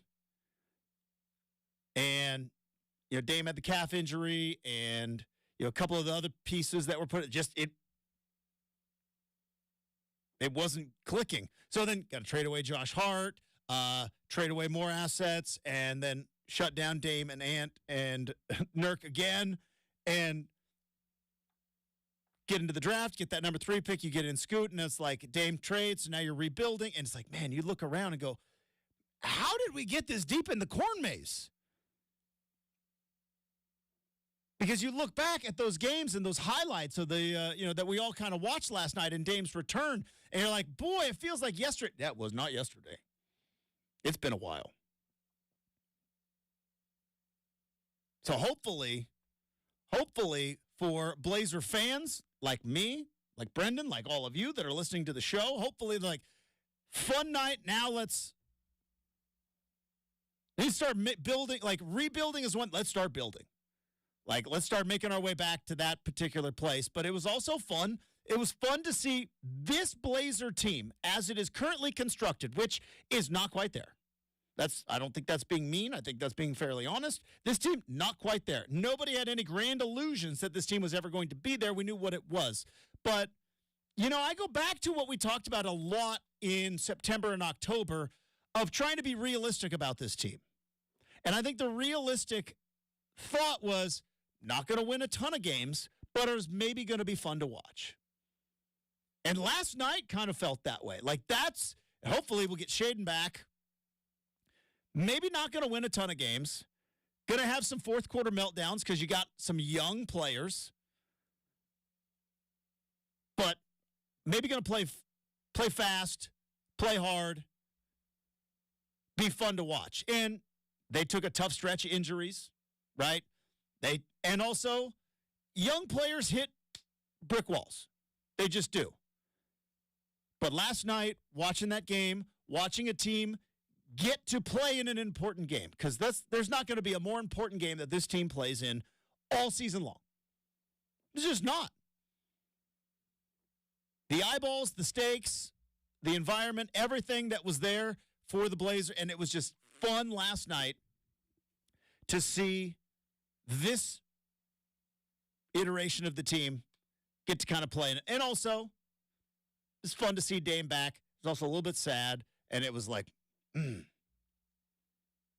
that was some good times when that old building was full and hopping, and when the starting lineups weren't like manufactured excitement. You know what I mean?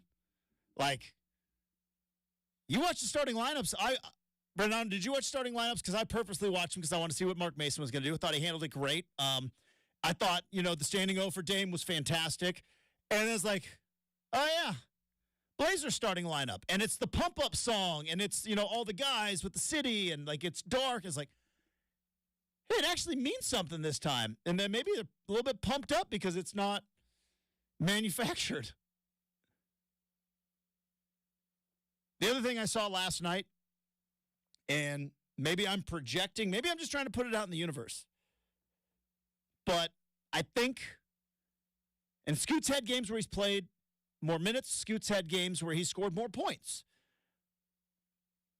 But I have a hard time believing Scoot Henderson wasn't just sitting there watching the Damian Lillard tribute, watching the standing ovation, understanding everything that Damian Lillard has built, and in his mind going like, all right, watch this. Because that first half seemed to play with purpose. Obviously coming off of the 20-point fourth quarter against the 76ers a couple of nights ago, but it felt like Scoot was playing with a little bit of purpose and a little extra bounce in his step as I'm hoping it was yep, that's great. Tribute for you. But soon enough, this is going to be my team. And watch what I'm about to do in this first half. And he did it.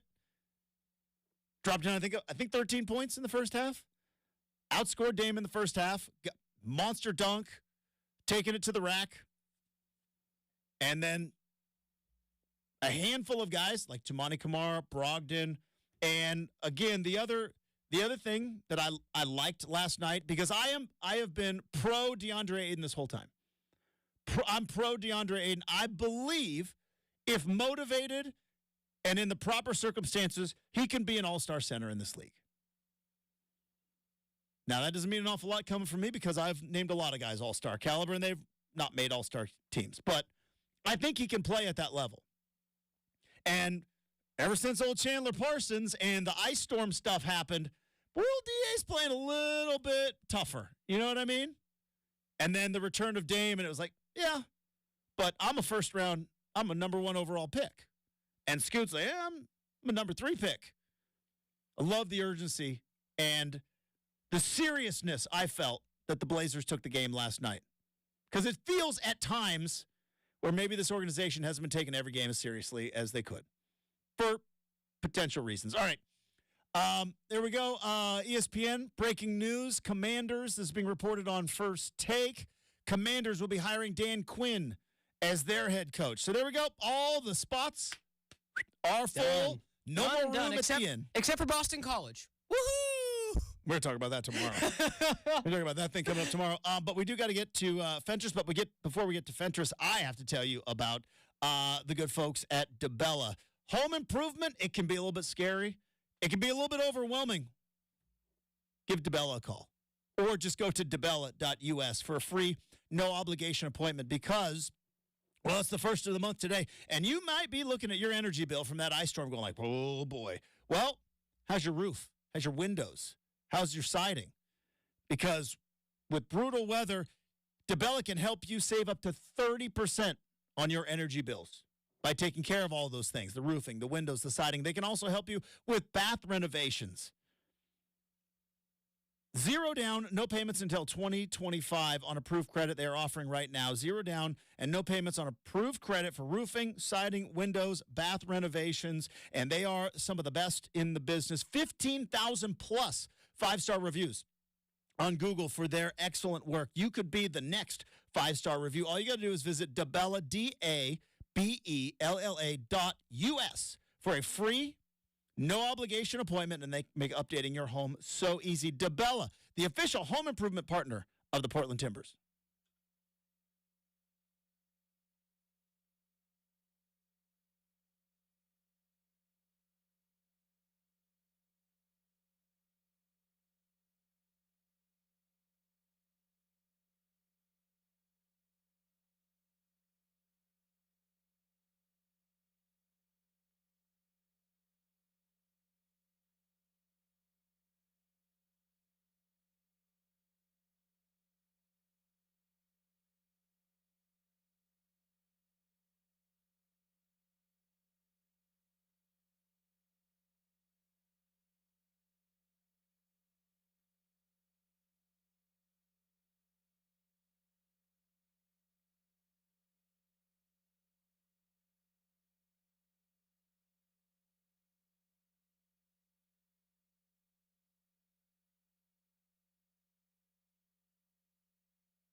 Very, very excited to welcome our next guest because I am assuming what was a very late night for him on the beat out at Moda Center last night in the most significant game we have seen for these Blazers in a long, long time because of the return of Damian Lillard. Getting up early and hanging out with us. We are forever grateful whenever this guy comes on the big show. Aaron Fentress from the Oregonian back on the show. Good morning, Fentress. How we doing? Exhausted. I know you're not the biggest coffee guy, so like a shot of espresso, maybe I'll throw out a couple of hot takes in the next 15 to 20 minutes and maybe see if we can't get things going.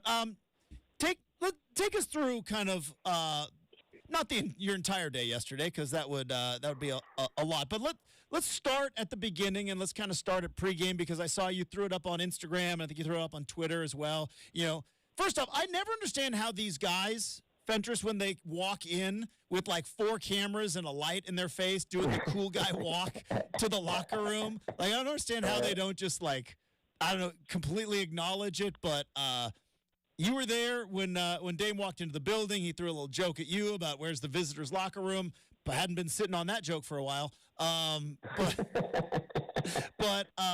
Just kind of what was it like as somebody who's covered Dame and whether it's like specifically for the Blazers or just being in Portland, seeing that guy in another uniform? It's kind of weird, right?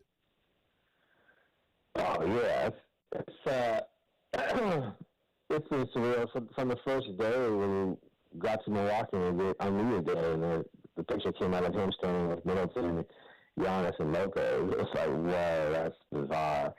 But to see him walk through the door there, that's normal. Like, everyone walks through that door, right? So that wasn't like the moment. It was when he was out there warming up in the Bucks uniform. Well, actually, even when he did a pregame presser before that, and he was sitting up there wearing all green and the Bucks stuff. So that's sort of when the thrillness really started. But when he was out there warming up, he's in the Bucks uniform. You see the Blazers on the other side doing their thing individually, and you have all these kids and stuff screaming for him wearing Blazers gear, and he's in Bucks gear. That was crazy. Now the other thing that was kind of crazy was just, it's still down here. We all know this, and a lot of times the media room is not very packed. It was packed today. It was like a playoff situation almost. How many people were there? How many national people showed up? Every local person showed up. I joked with a few. I was like, I didn't see you here for Blazers Memphis. Now you're here, right? Okay, I see how it is. I was here for Blazers Memphis. So it just definitely had a playoff feel, like literally. It was a pretty cool event. It was nice to see them, the fans, the standing ovation. I was a little irritated because the PA guy, I forget his name, I'm bad with names, went on to the next guy too quick. He didn't let it breathe long enough because CJ standing up went for like 90 seconds. Yeah. Dane should have been introduced last, yes. First of all. He was second, right? Second. I'm going to blame Doc Rivers. I blame Doc Rivers. He's the one he was the one that throws out the lineup card, and I think that's where they get the order. And Doc Rivers should have known. He should have known. Yeah, whoever did that was weak because the applause was still going, and then they went on to the next player. I'm like, wait, what? And that was almost a signal for everyone to quiet down. And I thought, well, that was kind of weak. Whoever organized that should be grounded. But then the game had an intensity to it that I haven't experienced at Moda Center this year. Because the Blazers came out pumped. There's no doubt about that. They came out looking to play extra hard. Ant was fired up. Scoot was definitely fired up. And they took it to the Bucks, man. You got to give them credit. The Bucks didn't shoot particularly well. Dame didn't shoot well. Part of that was the Blazers. He didn't get a lot of clean looks. So props to the Blazers for rising up in that situation and winning a game like that. So what you're saying, Aaron Fentress of the Oregonian joining us on 620 Rip City Radio. So what you're saying is in like a week when it's Blazers Pistons at Moda Center, you think you might be able to stretch the legs out in the media center? Is that what you're saying? Dude, listen to me. There's been a couple games this year. So there's two main rows. And I'm in the row that usually where if Bill Orm shows, he'll say Jason Quick, Mike Richmond, Andy Peterson for the AP. And there's been some games where none of them have been there. And it's me, and then down far is maybe a scout, and then in front are the Blazer staff, and then some other people will be there who cover the team in that other row. But there's been some nights when I'm alone up there, crying. No, you're not crying. You're like I know what you're arguing with people on Twitter on your laptop is what you're doing. Like I don't know. Like, don't act like I haven't sat next to you in a press box once or twice when there's a very boring game on. Like you and I sat through Oregon Tennessee Tech one time. You were firing off stuff on eBay. You were arguing with people on Twitter. You were on Facebook. Like, yeah, I've been there. The last Tech game that I was on eBay after those 50 points were put up already. Yes, you're right. All right, so you mentioned how the Blazers were fired up. To me, other than like the Dame factor and him coming back and kind of seeing the old clips and the the thanks for the memories and the end of the road boys to men moment that we all kind of had as fans. I thought the biggest thing was you mentioned the intensity, the effort, the seriousness, because I had a worry. Maybe I'm not a very good fan. Fentress, you're not a fan. You're a journalist, but I am. I had a worry that there might have been a case of, like, not bend over backwards, but, like, if Dame's going to go off, he's going to go off, and he might get that, a 40-piece on the Blazers coming back. Not the case. They showed up ready to spoil the reunion and ready to spoil the homecoming, like Chauncey Billups said. Yeah, Ant said after the game, it was something like, we honored him. It was great to honor a great person, great player. But, we had a goal. We were there to win a basketball game, and that's how they approached it. And Chauncey kind of figured that his team would not be completely impacted by the moment. Here's the funny thing about this. And, we all talked about this. I think you guys talked about it when the Blazers played at the Bucks. And Dame talked about it. It was like this wasn't the team he played with. Like, yeah. There's only a handful. So Ant is the only guy who played multiple years with him. And then Grant played the one, Matisse played half, Sharp played the one, and then Jabari played the one, and then Baji was around, I think, but didn't play. I think that's it. So it wasn't like he was it wasn't like he was facing CJ, Nurk, etc. It was facing Ant and a bunch of guys he'd barely played with, and then a bunch of guys he'd never seen before. I don't believe the team itself really viewed it much differently than every night when they play another star, right? Yeah. Other than the fact that the crowd was going to love the guy from the other team for the only time that season. And I think because of that kind of atmosphere, you see more people around, you see more media around, it feels thicker, that got them kind of pumped up as opposed to being intimidated or awestruck. You know what I mean? Does that make sense? It does. Well, you mentioned also Scoot Henderson, and I will say this. A lot of things are impressive about Scoot Henderson. First off, jacked, right? Gun show. But the other thing, for a 19-year-old, and I think this is kind of the new thing, Fentress, these guys are media trained. You know what I mean? Like, they don't say a lot of dumb 19-year-old stuff anymore. These guys are kind of media trained, and even like Scoot got a little halftime interview on ESPN, and it was a lot of the, hey, we're just getting clean looks, and we're trying to be aggressive, and like media trained. Boy, what I wouldn't do to get 5 minutes of truth serum in Scoot Henderson and what he must have been feeling in that first half, because it felt like it was, nice tribute and all, but this is going to be my team soon. It felt a little bit like that, or maybe I'm hoping it felt like that. I've watched virtually every minute, and I say virtually because sometimes I'm in the bathroom because I gotta go. Yeah.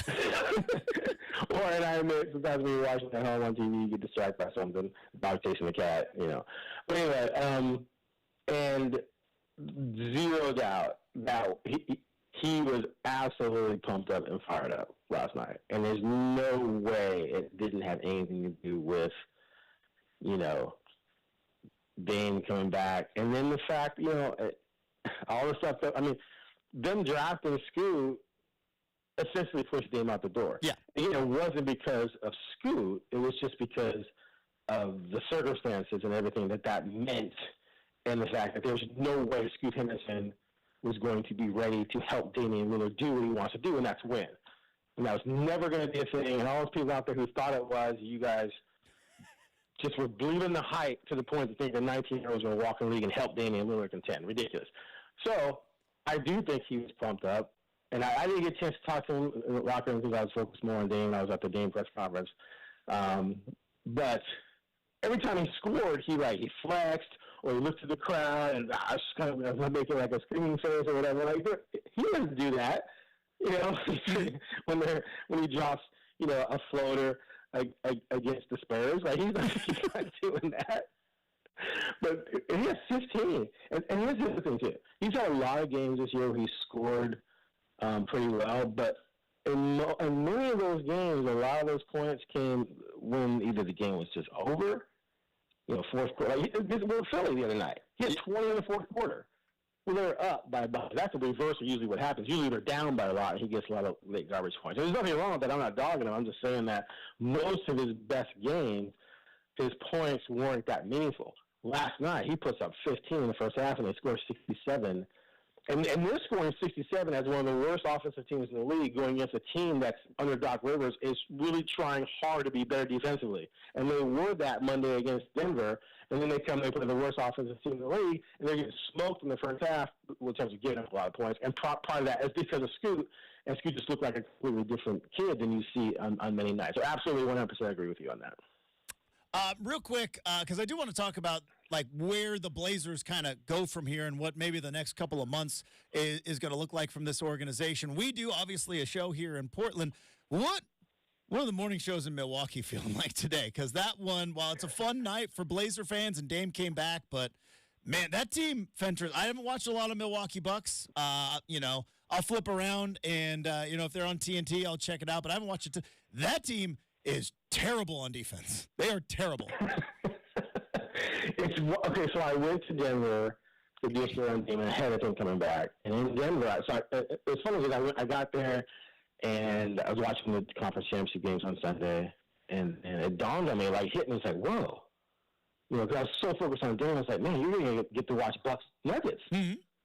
Like, that's a potential finals matchup. You didn't watch him maybe basketball for 3 months. You can watch him. Like, I was excited to watch the game.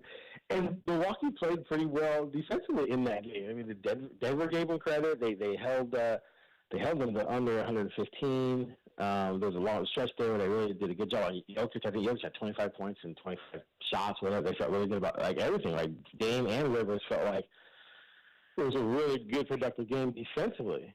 And so they're kind of pumped. And then they come out against the Blazers, and they just can't, like, they can't contain, you know, Scoot, you know, the 19-year-old rookie who's trying to see if he gets 15 in the quarter. Ant's getting his shots. Aiden, how about DeAndre? Yeah. See, then that's another person that looked different, where he was taking it inside against Lopez. It wasn't always wise, but the aggressiveness, he's not always that aggressive. He was that night.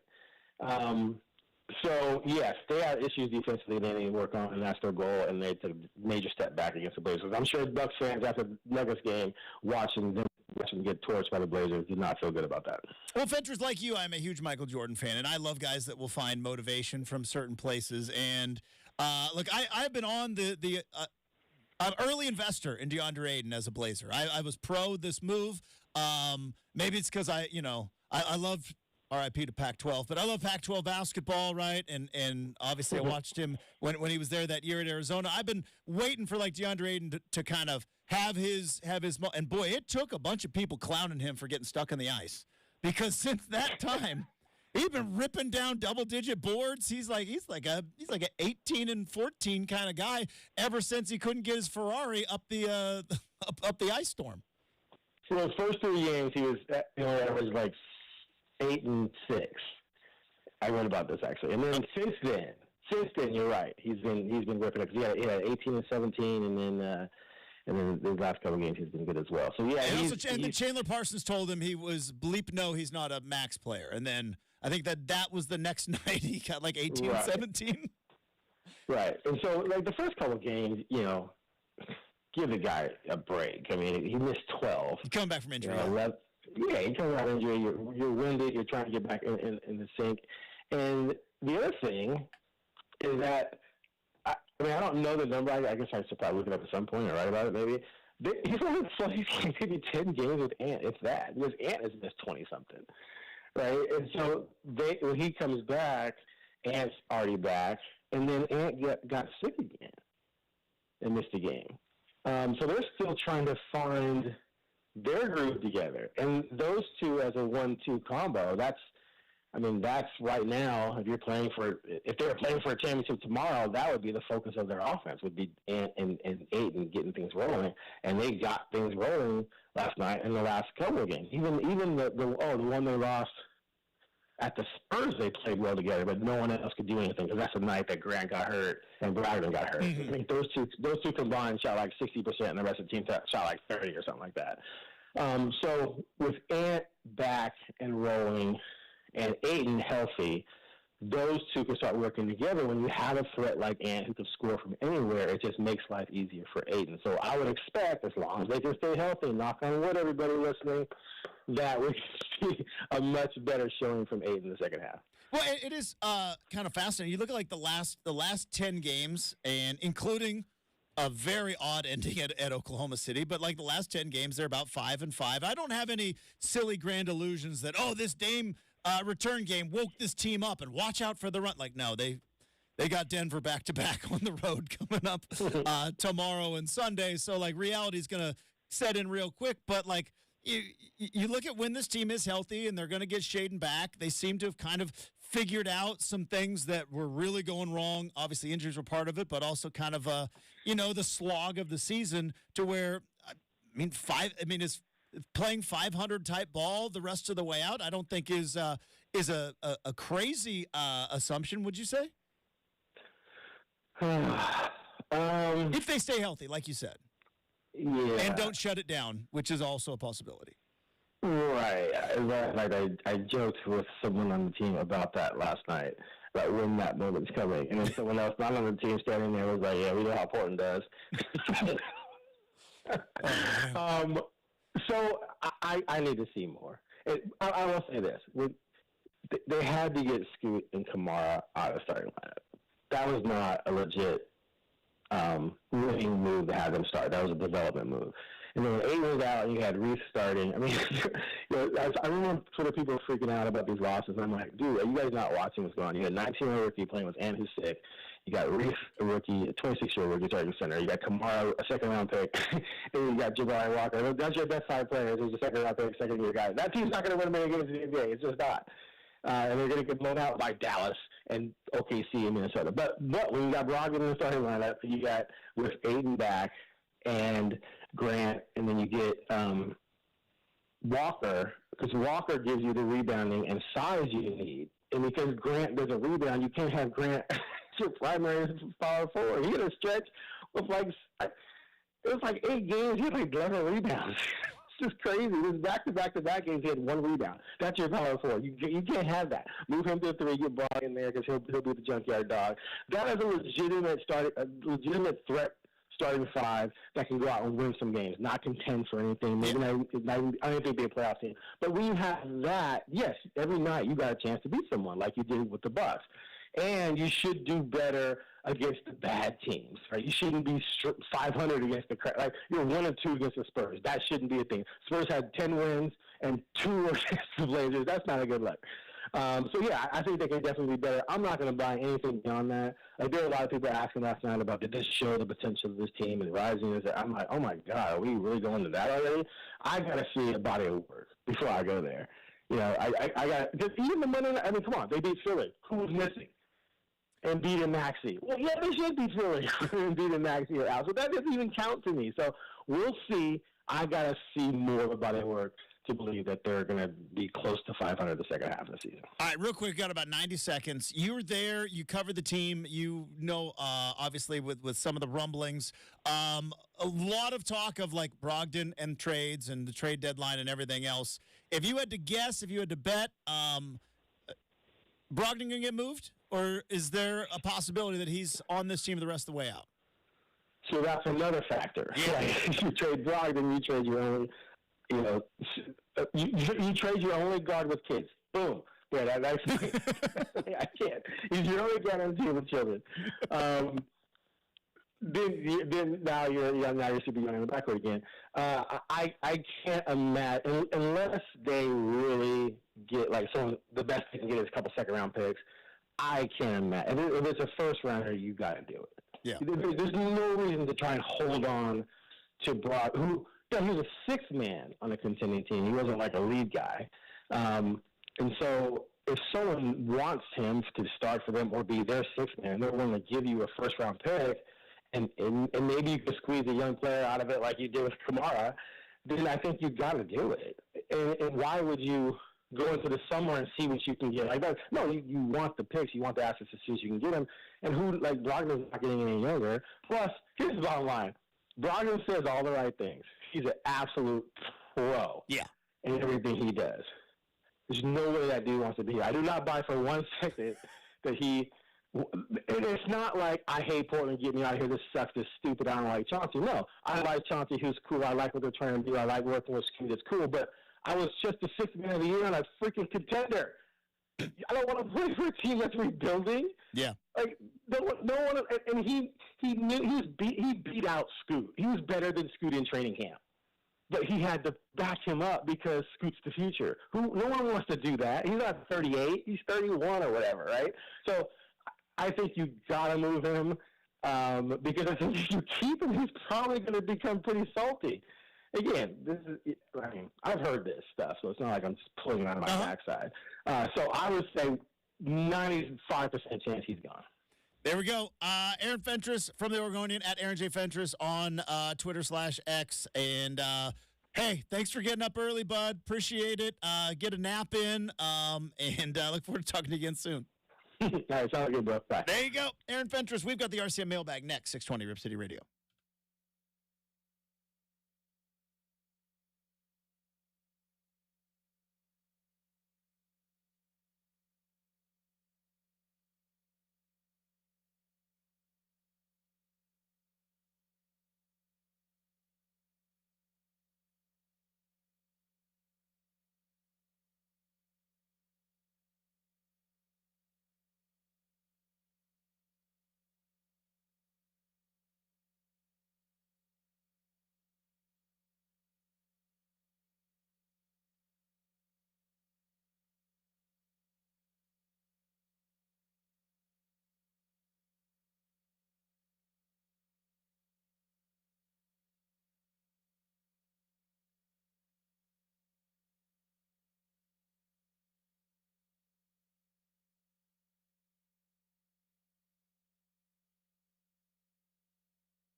right, time to wrap up the big show.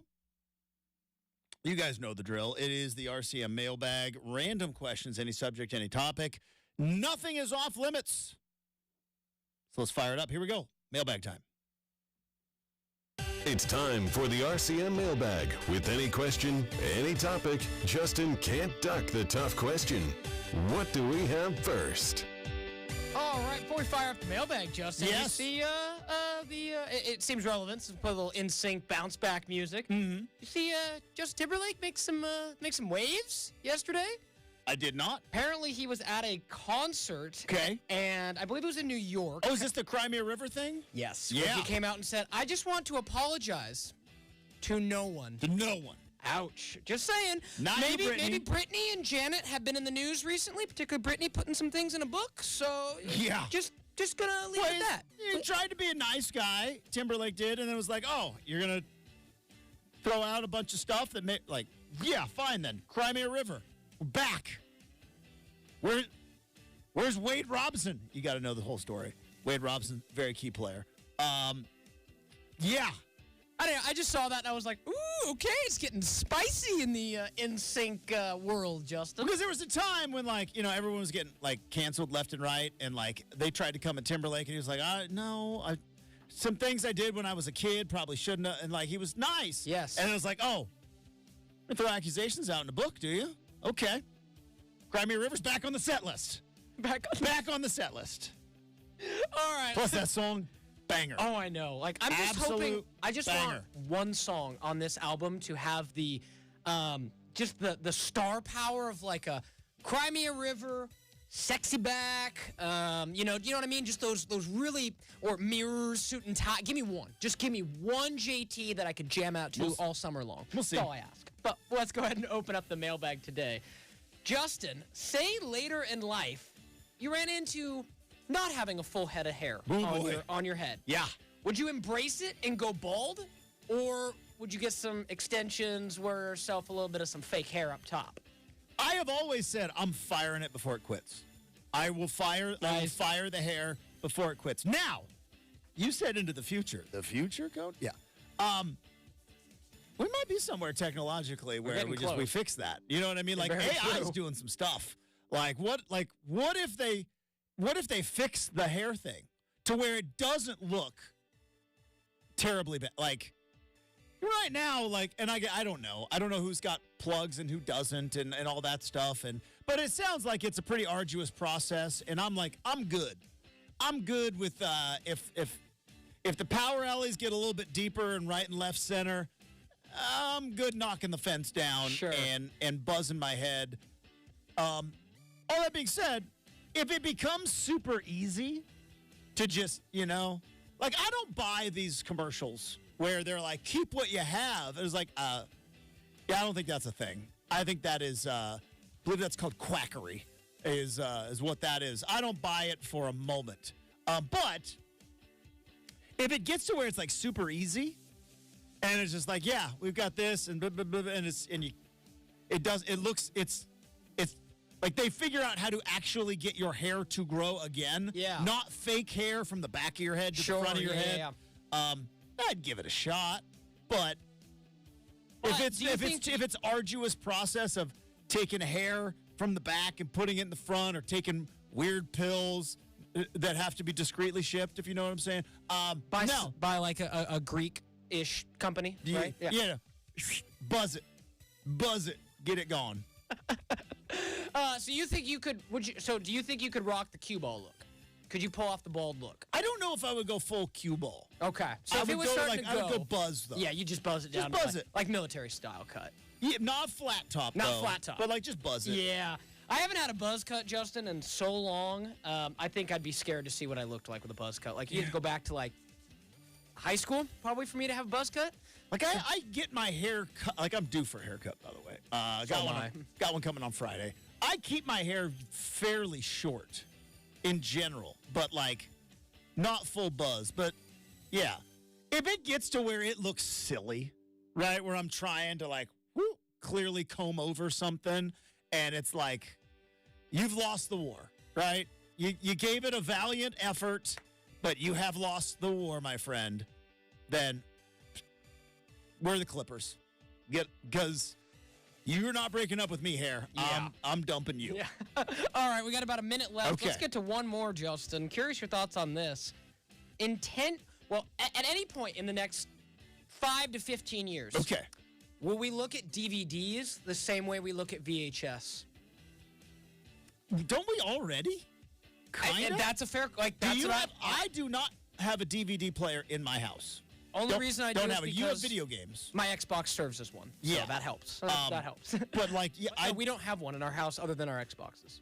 the only thing is like, your younger siblings who are Gen Z, like they know what a DVD is. Yes. They probably do not have any concept of what a cassette is, or Very the rare. fact that Yeah, you had not to much. rewind it before you took it back to the Blockbuster. That's malarkey to them. That will be the case of DVDs going like, what, a thing of plastic you didn't just talk into your phone and it told.